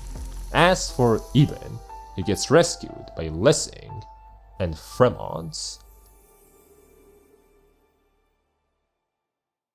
Lessing was born into a fate. Once upon a time, he was supposed to become a servant of a great house of Leithanien, a slave from birth. And that family was the Urtica family. But before the boy could come of serving age, the leader of House Urtica, the Kaiser of the time, ended the history of that family. He removed every servant under him and fired all of his retainers, not out of empathy for the directionless, but because he found it all to be beneath him. The very concept of someone serving someone greater appalled him. He was the only greater in the world after all, and even he did not like having people serving him like dogs. So, from there, he weakened the nobility of Leithanien, starting from his own Kreise. That Kaiser was a Harkemstern, and because of him the boy was freed. But that Harkemstern was also the Witch King, and was taken down like the tyrant that he was. Because of that, a lot of the edicts and laws that he wrote were annulled, and the classicism of Leithanien started growing once more. Lessing was shackled once again, and was meant to serve a new master, his family becoming retainers again. And that master was a young Franz von Urtica, aka Ebenholz, a boy around his own age. For whatever reason though, the new Graf Urtica did not sign the documents that were meant to take away Lessing's freedom. So, Lessing never even managed to enter the house of Urtica. Of course, there was no way Eben would remember such a thing. He was 12, and he didn't refuse the documents out of empathy or honor, but because he was overwhelmed with migraines at the time. And from there, Lessing was set free once more. Throughout the event, it feels as though Lessing, while dense, holds some very strange loyalty to Eben. At some point, he became a student of Fremont and started working directly under him. As I have already said, Fremont also wanted to bring back the Witch King, but he wanted to bring him back for a different, more personal, nuanced reason, and for that he wanted Eben. Which leads us back to Lessing kidnapping Eben, which consequently leads to the betrayal of Gerhard. Before the Gerhard stuff happens though, after the kidnapping, once Eben wakes up, him and Lissing talk for a bit. At this point, Eben thought that Lissing was Witch King loyalist, so he was very hostile. It was clear to him that his captors wanted him alive, to which Lissing tells him that the specifics don't matter, he simply has a responsibility, something that Eben also has but ran away from. Sure, Franz von Urtica was technically declared dead, but such semantics don't change the fact that Eben is the only one who can still really lord over Urtica. Even if Eben doesn't want anything to do with that, it doesn't matter. People are born in ways that they don't like. They make it work anyway. In that very same conversation, Lissing even tells Eben that he is thankful for the Witch King. To Lissing, the tyrant was a net positive. This alarms Eben greatly and further convinces him that despite whatever he says, Lissing is most likely a Witch King loyalist. It's why he chooses to follow Gerhard despite Lissing's warnings. After that whole disaster though, Eben decides to just let's go and trust Fremont and Lissing to do their experiments. What Fremont wanted was simple, to retrieve something from the Witch King. Here's the thing, that goal was not something that could be accomplished through the Voice of Mundane. The Harkemshorn could never be summoned through such measly work, not truly. This extraction of the Voice of Mundane was simply something that Empress Hildegard wanted him to do, to get rid of as many traces of the Witch King as possible. It was just noise. It never had that much power. Yes, the right melody could bring back the Witch King. The Voice of Mundane was not that melody. The whole thing was an embarrassment from the start. Eben was, of course, very confused and distressed. Not only did Fremont extract his Voice of Mundane incredibly easily, he also told him that it was really nothing to worry about, that it was just like watching kids play with fireworks, all terrified of doing something wrong and blowing up, before the firework just goes out like a fart. That was all the Voice of Mundane could be. Sure, it managed to summon an avatar of the Witch King once, but that avatar was nothing more than a reflection of a reflection of a reflection, times 10, to the point that it was nothing like the actual Witch King. And after saying that, grumpy old Fremont leaves Eben be. As for the voices inside his head, if Lessing had to guess, mere hallucinations crafted by his psyche, all of his doubts and fears given a voice, delusions, paranoia, schizophrenia, whatever you want to call it. Maybe there was more to them, maybe there wasn't. What matters is that it wasn't real. It really was just mundane. One thing that you have to realize with Eben is that his whole life revolved around this lie. It was all that he was, his struggles, ambitions, fears, dreams. They were all engulfed by Gerhard and his experiments. All his life, he was led to believe that he had great power that could be misused by anyone, that he was special in a way that no one else, other than Kriede, which is dead now, was. But in reality, none of that mattered. He could never control catastrophes with a wave of his hand. He cannot utter a new age upon Leithanien. So what can he do? What even is he? What was Kriede? Why did Kriede even have to die? Why did him and his brother have to go through so much pain, if it was all never going to amount to anything? What fate has Eben even been fighting? He is nothing. He is no one. Despite how much the Voice of Mundane had hurt him, it was all that he had. So, having it get erased in such an anticlimactic way could only ever leave him broken with nothing. He always said that he wants freedom, that he simply wants to live a commoner life, to be bound by nothing.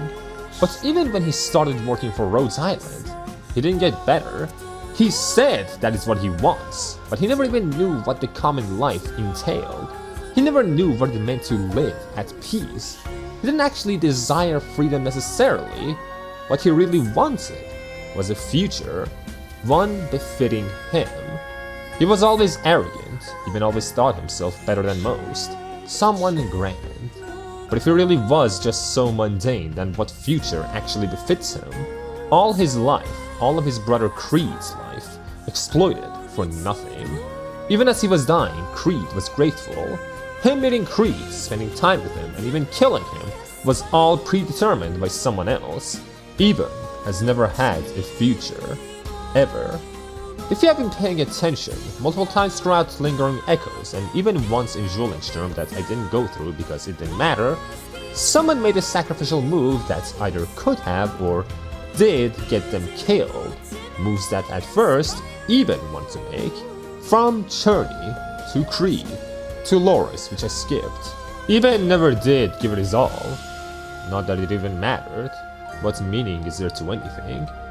Most of what I just went through is analysis. The rest are things that Eben went to Lessing. And Lessing's answer to Eben was that he was right. There was no meaning. Leaving the Urtica name to the side, Eben was nothing more than a self-absorbed, self-harming, self-destructive, empty shell of a pretty boy. One who always wanted to die, but was too afraid of never having a future. After that, Eben tried to goad Lessing into killing him, but Lessing doesn't do so. The man in front of him is unworthy of his blade. They fight for a bit, with Lessing easily overpowering a mentally deranged Eben. Throughout the fight, Lessing continues to analyze Eben in his face. Eben has always made it clear that he hates the Witch King, but what has he done for the people the Witch King hurts? Has he ever even sought them out, or did he just badmouth the tyrant because it felt good? He always hated being the Graf Urtica, but has he ever even really thought about the commoners living in Urtica, the way his territory was declining? He never put any effort into managing Urtica. He always laments being the only survivor of living instead of someone like Kried, but he never actually decided to cherish his life, always throwing himself to the edge of danger, never going out in a blaze of glory, but only hurting himself. He has always thought himself caged, but he never even looked beyond that cage. He rarely looked at how others live. He didn't care to. And after all that, Lessing pins Eben to the wall with his sword. Eben was never winning this fight, not when he wanted to die. Lessing is, as I have said, dense. Even so, he wanted the best for Eben. So, he told Eben about how many poor, unfortunate people he has seen. People that never even think about things like fates or the Witch King. People that live only day-to-day lives, never even thinking about leading grand lives. Those kinds of people don't have the time nor energy to contemplate their own suffering. Such abstract concepts like fate cannot be beaten. If he wants revenge, then he should just choose a target and kill and be done with it. People fight to survive, and they don't stop until either they or their enemies are out of blood.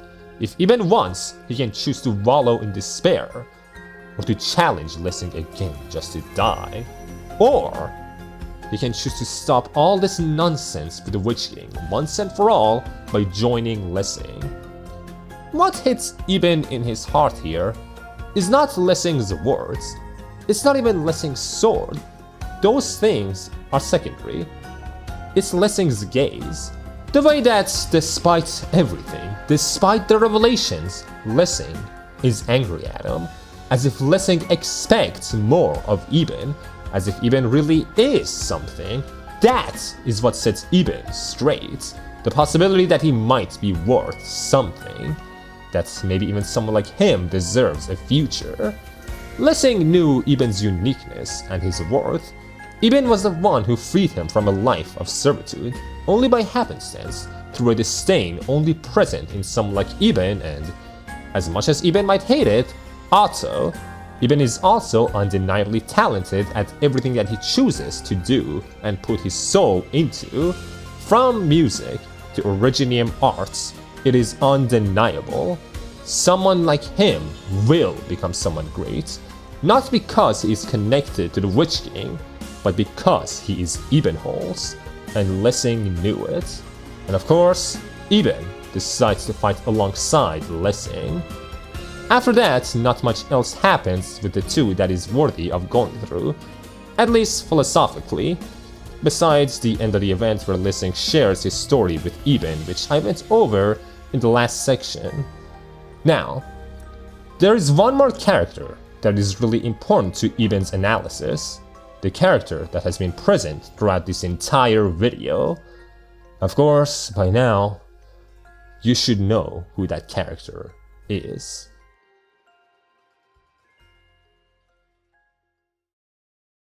Otto Dietmar Gustav von Urtica, both the greatest and worst thing to have happened to Leithanien. Do not forget, despite all the good he did, he never really meant to serve his people. If experiments done to his people furthered his research, he didn't care. Small towns would vanish at his command, and if he continued, Leithanien would have become an even worse enemy to the world of Terra than 𝐀𝐫𝐤𝐧𝐢𝐠𝐡𝐭𝐬, which would have been an achievement in itself. Such a wildly grand person. There was no wonder that he became a legend worshipped even after his death. In the final act of Zwillingsturme im Herbst, a portal to the Witch King finally opens, mostly because of Arturia, during the anniversary celebration of his downfall, the music being played being the 𝐀𝐫𝐤𝐧𝐢𝐠𝐡𝐭𝐬. As I've already mentioned, before he died, Otto managed to send part of his consciousness into a different dimension. That dimension is called the Kargereich, in English, Desolate Domain. It is the greatest discovery of the Witch King, and his magnum opus lays inside of it. It is a chaotic world, not hostile but uninhabitable. The rules of its nature are different from those of Terra.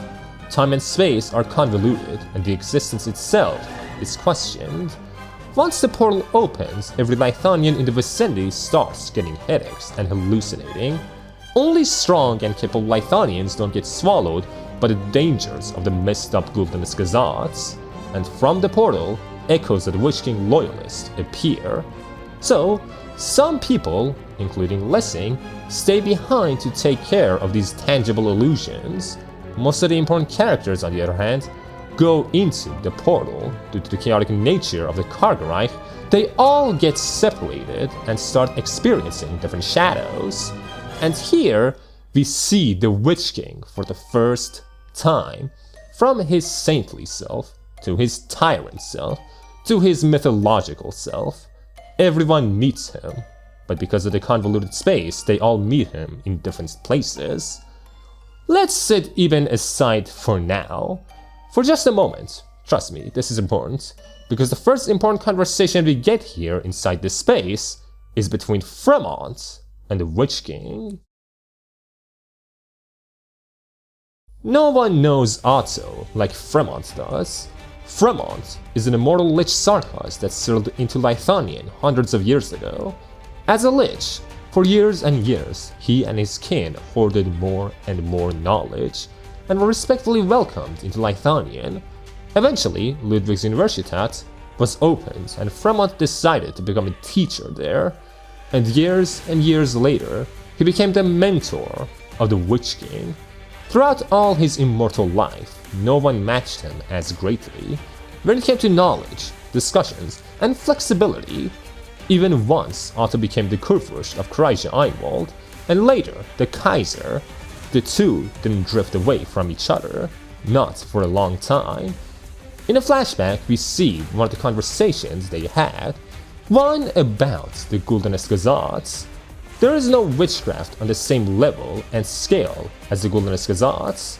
The 10 saints, sages, whatever you want to call them, that first put the melody into motion must have been geniuses. It is the will of Leithanien, the music that binds all the goats and sheep together. The 𝐀𝐫𝐤𝐬𝐬 is akin to a shepherd. The foundations of Leithanien, the roles of the tribes, and even the very morals are dictated in its notes. It guides and compels all Leithaniens with its existence. It was not only complex, but also the closest thing that came to eternity, a word that Otto noted to be rather precious to the leeches, and the only person who could understand the meaning of eternity is an elder lich like Fremont. Eternity is existence. It is unmoving and immutable. But it is not immortality. Eternity is simply existence. Immortality involves a life, and life can change. It can be shaped differently by time itself. The 10 saints of old dictated what Leithanien is all those years ago, and their vision still stands. They made the truth that is Leithanien, but that truth has since decayed. While the Golden 𝐀𝐫𝐤𝐧𝐢𝐠𝐡𝐭𝐬 is close to eternity, the people it's for are not. Times have changed, priorities have shifted. What was once the golden rule is now an unattractive rusted copper shackle. The Syracusan rebellion was proof of that. The Golden 𝐀𝐫𝐤𝐧𝐢𝐠𝐡𝐭𝐬 brings unity at the cost of individualism. Not even unity for the people, but for the Leithanien that was decided ages ago. Only Otto could make Leithanien actually immortal and great, as far as he saw it anyway. Fremont told him that such thoughts are arrogant. How is he so sure that the future he is bringing will be immortal? As a lich, Fremont knew eternity best. There is no composition that can't be written, no advancements that can't be made. All might end one day. To which Otto told him that immortality lies in renewal. From the fake sky that at that point hadn't been shattered yet, to the monsters in the deep ocean that had only started reaching the land. All of that is the most that Terra can perceive. Basically, Terra is in its own bubble, and even in its own bubble it has little comprehension of what is actually happening within that bubble, and outside of that, which includes other continents, outer space, and even other dimensions, there are more questions to be answered. Hell, most people don't even know that the sky is fake, or whether or not there are other continents. They don't ponder about such things. Not many have the time to. The point is that just as the answers are endless, so too must be the questions.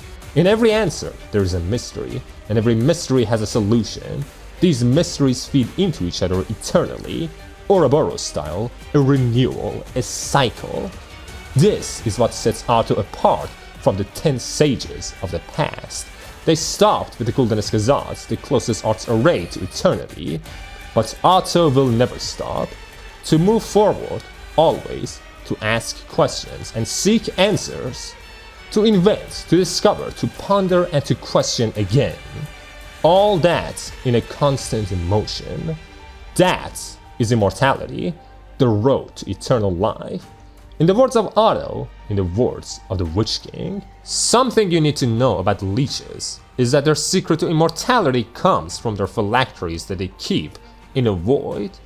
They seal their souls inside those phylacteries. As long as the soul is alive and connected to their bodies via strings, they can't die. It's not clear how this all works, and even I'm not sure myself. What I can say though is that it's a very closely guarded secret that only the leeches themselves know about. So, it was quite the spook to Fremont when Otto asked him why Fremont hadn't considered exploring that void instead of just hiding their souls inside it, something that even Fremont did not feel like pursuing.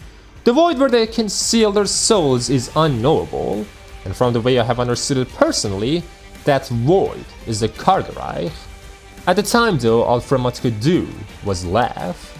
And so, as a symbol of friendship, he decided to lend his phylactery to Otto for research, which ends that flashback, leading to the current meeting of Fremont and the Witch King, and the thing that Fremont had been wanting back from Otto for so long.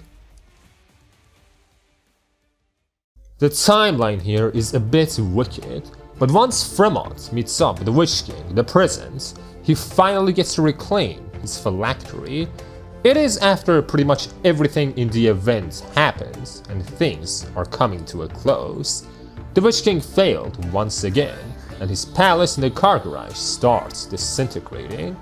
There is a lot that leads into it, but they are not important to this video, not really. As of now, I'm just characterizing the Witch King for the eventual dichotomy he has with Eben that I will go over. Putting all that to the side, As his soul is in a lethal state, he asks Fremont if he really is here to claim his phylactery, to which Fremont calls him as loathsome as ever. Fremont notes just how reluctant Otto is when it comes to the phylactery. The Witch King has always been certain. He has always been clear-minded. Even to Fremont, who knew him best, such reluctance was new. Not that it matters. For the sake of Sarkas and 𝐀𝐫𝐤𝐧𝐢𝐠𝐡𝐭𝐬 itself, Fremont needed his own phylactery. 130 years since he had lent Otto his most precious gift. A gift that had been given back to him a long time ago. The Witch King calls him a fool. A phylactery is the very soul of a lich. There's no way Fremont could ever miss it. And sure enough, in his own pocket, Fremont finds his phylactery, all within reach. The phylactery is a constant, a keystone in which leeches accumulate their time. It could never be far away from Fremont for long. Yet, Fremont refused to notice it. Why? As a lich, Fremont is always one step ahead of death itself. The Witch King was not. The Witch King never became immortal despite all of his experiments, all his accomplishments, despite even sending part of his very soul into the Kargereich. He never managed to become the immortal that he wished to be. Why? All Fremont had for him at this point was farewells. No other words, but Otto still had to ask him, what was his spire lacking? What was his vision missing? What was wrong about his ideals? The Witch King couldn't understand, and Fremont wasn't about to explain either, if he even knew the reason. There is a distinct possibility that Fremont did know that the phylactery was within reach all along, and he simply wanted to see his dear old friend one last time before a farewell. There's also a possibility that Fremont wanted Otto to have the phylactery for whatever reason, and refused to acknowledge that the phylactery was in his own pockets all along. Truthfully, the whole deal with the phylactery is very vague, and leeches are lacking a lot of lore. At least from what we know of them. I can't say for sure which is the case. Most likely, Fremont really wasn't aware of how close his phylactery was. All I can discuss is the philosophy of the scene, not its technicalities, and that philosophy of why the Witch King failed and what any of that entails can only be explored by going back to the main topic of this video, which is Eben. Finally comes the most important meeting of this video. Otto von Urtica and Franz von Urtica, the Witch King and Ebenholz. Before the final confrontation between Fremont and Otto inside the Kargereich, when Eben was by himself, he starts seeing the Witch King's illusions, same as everyone else. All the people that judged him, all the people that refused to treat him like a human being, from Witch King loyalists to people that didn't even know him, to even his own subjects back in Urtica. Of course, Eben continuously erases the illusions with his arts, having no time for any of it, and as the visions kept tearing into him more and more, he finally came across the spire of the Witch King, the man who was the bane of his existence for all his life, before he even existed. Eben, in his madness, tells the Witch King that it's all over, that he will kill him, flesh and soul, and if he has more, he will kill more concepts just to rid the world of its tyrant, once and for all, before finally entering the spire. By this point, Eben had never actually seen Otto. All he knew from the countless plays that he had seen, the many songs that were written about him. All kinds of artists depicted the Witch King in all manner of ways. Not just artists, but also historians. A cruel tyrant, an impatient monarch, a madman with a lust for blood and violence, living in a terrible spire. None of those descriptions matched what he saw and heard. Not the room in which Otto was studying, or his calm voice telling him to calm and stop being distracted. In all his life, even in his most terrifying nightmares, he had never actually seen the Witch King. Right now, more than the Witch King, Otto seemed to be a more fitting name. Otto told him to put down his dice and tells him about some old stories about the Battle of the Four Emperors, gently telling him about an old victory that the previous owner of Eben's dices helped bring about. After that, he changes the scenery into the Graf Spire of Urtica, where Eben was raised. Otto asked him if he hated the place, and Eben, having calmed down, told him yes. He disliked everything about it, from the decorations to even the people. The Witch King decides to change the subject and instead talk about his own life when he was younger. He was a genius. He mastered hundreds of songs within months, was aware of every last bit of history Leithanien had observed. So, he would ask his teacher why, despite the fact that Leithanien prides itself on its art and culture, its achievements were all old and its elegant culture of music was all in crusty notes and yellowish paper. Where was this supposed elegance? Where did this pride come from? Because at that point there was nothing to be proud of when it came to Leithanien. In contrast, Iberia was forming an alliance with the ocean and entering its golden age. Victoria was advancing rapidly with its steam knights that were unstoppable. The Gaulish with their overwhelming influence over Terra. Of course, young Otto could never imagine that Iberia would get hit by the profound silence, Victoria's power structure would collapse in on itself, and that Gaul would become history. But at that time, while all these different nations were advancing, Leithanien was rotting away. From its weak military, lack of stable economy, and the Syracusan rebellion that was just around the corner, it was clear that Leithanien had lost its way. He would think about the people in charge. Why did they refuse to do anything about the state of Leithanien? Why were they turning a blind eye as Leithanien was becoming a corpse? No. Why did those imbeciles simply not know that Leithanien was under the threats of banishment? And of course, his teacher could never answer him. The foolish, despicable sheepman was just that, a frightened little sheep. His teacher had claimed to be the most knowledgeable man in Leithanien, yet he didn't even know how screwed the nation was. Of course, Eben knew this story. In the end, Otto fired that teacher and his family went into ruin. His life and the lives of everyone he knew suffered because he couldn't meet the Witch King's expectations. What could that be besides unreasonable? To which Otto tells Eben that if he was in Eben's shoes, he would make sure that the people preying on his downfall, trying to get him addicted to some kind of alcohol or substance, would never think again. He would make them feel as much agony as they could before he ended those bullies' lives. As for the teacher who taught Eben so haphazardly, he would be impaled by arts hundreds of times stronger than his while being displayed as a warning, his expression of fear becoming a fine sculpture.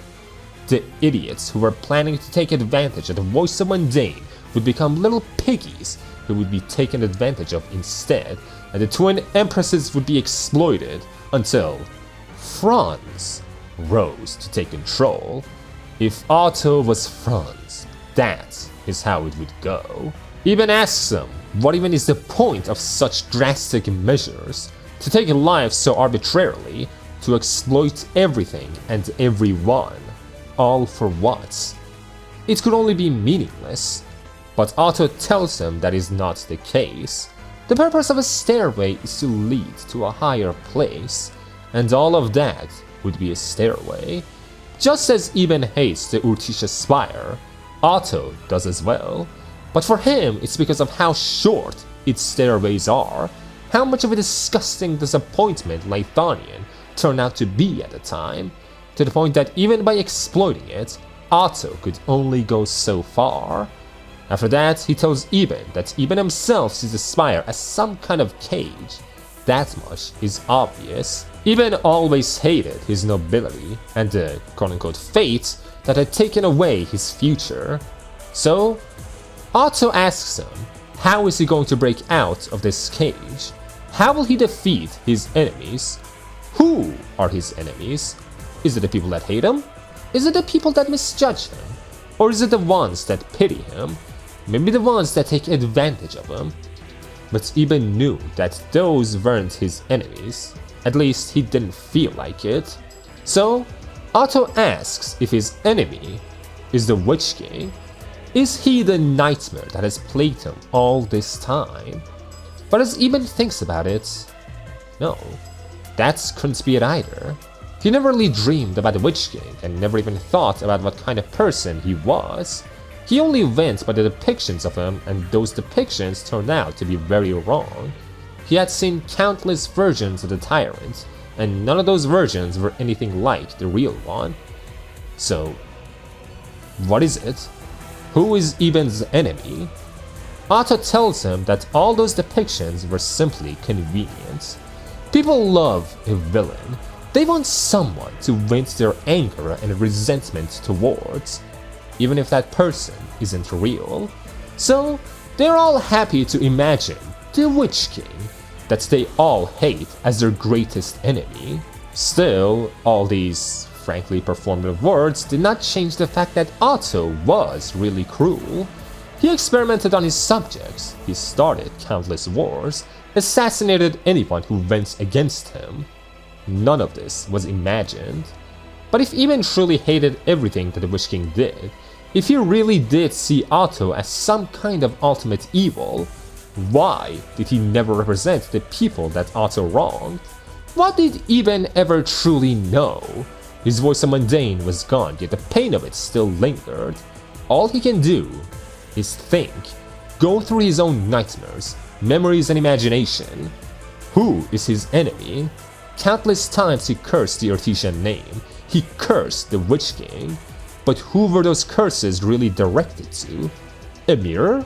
A void? By the time Eben was even born, the Witch King was dead. What point was there in making a dead man his enemy? All the pain he suffered in his childhood, the experiments, the villains, do those even matter to him anymore? Should they? Should he really linger on his pain for who knows how long, chasing some invisible enemy? All those quote-unquote villains are not even half as important as the things he lost. He isn't like Gertrude, he isn't built for revenge. He just wants the future. His pain is insignificant, so why does he still bear it?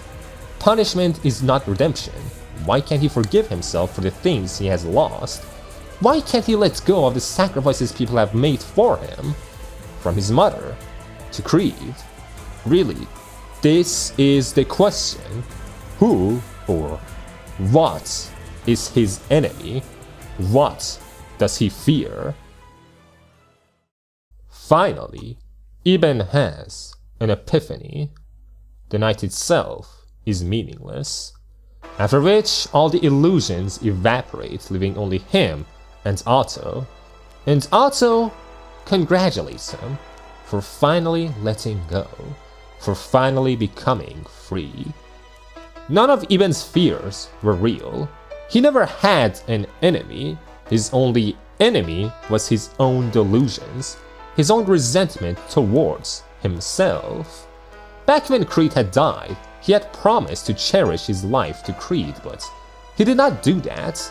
He thought he had understood Kriede at the moment, but he really didn't. All the pain he experienced, part of him always thought that he must have deserved. Even though no one that knew him wanted him to suffer, to hate himself, he continued to do so anyway, because that self-loathing gave him comfort. It's like how some people use comedy as a defense mechanism and refuse to take anything seriously, because once they do take something seriously, they have no choice but to face it in full. For Eben, that self-loathing was an armor of irony.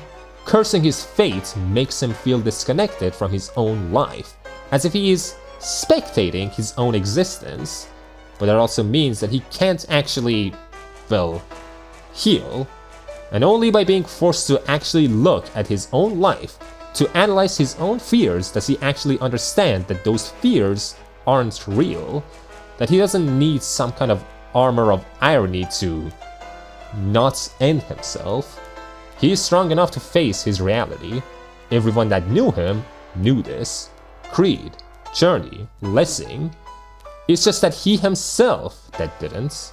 And only by realizing that in the night there is nothing to actually fear other than the darkness, fear itself, can he actually let go of his self-loathing and to learn to cherish himself more.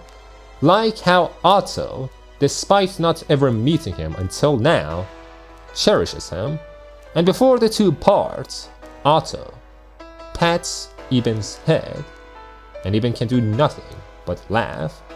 As he laughs, he waits for more pain, more damnation to come, but it never does. And soon after, even Otto vanishes, leaving Eben all alone in the Kargereich. In the end of Zwillingsturme, a lot happens. An empress dies inside the Kargereich, Otto dies for good this time, but none of that really matters anymore. I went over pretty much the most important things. Everyone manages to leave the Kargereich, and it is also a real shame that Eben never meets Arturia, but hey, can't win him all. What? Anyway, once everything is quiet and days have passed, Eben decides to not go back to Rhodes Island, and instead put his focus on Urtica, the territory he abandoned. With his gained freedom, and his now controllable future, he decides to actually take care of Urtica, and of course, his help would be appreciated in Leithanien. He tells Lessing the words he didn't manage to tell the Witch King. He will do as he did in a completely different way. Everything that Otto achieved, Eben will do better, an obligation that he will pick up willingly, and that all has to start where it all began with the help of Lessing in Urtica, which ends Zwillingsturme imperfed once and for all. Now, he also has an operator record which goes more in depth by the time between after the Vyseheim incident and when he joined Rhodes Island, but that really isn't important to discuss. This video is already long enough. Of course, after the events of Zwillingsturme, Eben doesn't fully leave Rhodes Island. We meet him, he appears, he just gets different priorities. Priorities which get expanded upon in Lessing's operator record. Of course, two young men, one of which is kinda stupid and the other of which is arrogant yet inexperienced with little patience or incapable of being normal. Their control over Urtica turns out to be a disaster. Aside from Lessing's terrible romance and Eben's unfixable attitude, not much else is important in it. Despite being terrible though, with their help, the Urtica territory does improve. Mostly thanks to Lessing. Now, there is one finally important segment left in this video that I want to go over. So, let's do that. Arknights is about history, how that history shapes the future and why history is important. And the main theme of this video, and Eben's development, I would say, is the future and fate. Until the final confrontation with Otto, Eben is basically enslaved by his fate. Until he learns to forgive and love himself, he is incapable of facing the future. He is haunted by a past that really should not matter to him. And once he regains his freedom, he goes back to the very start and becomes Graf Urtica again. The difference this time is that Eben actually wants to be the Graf Urtica here. He wants to better Leithanien, not guard some illusion. What will he become?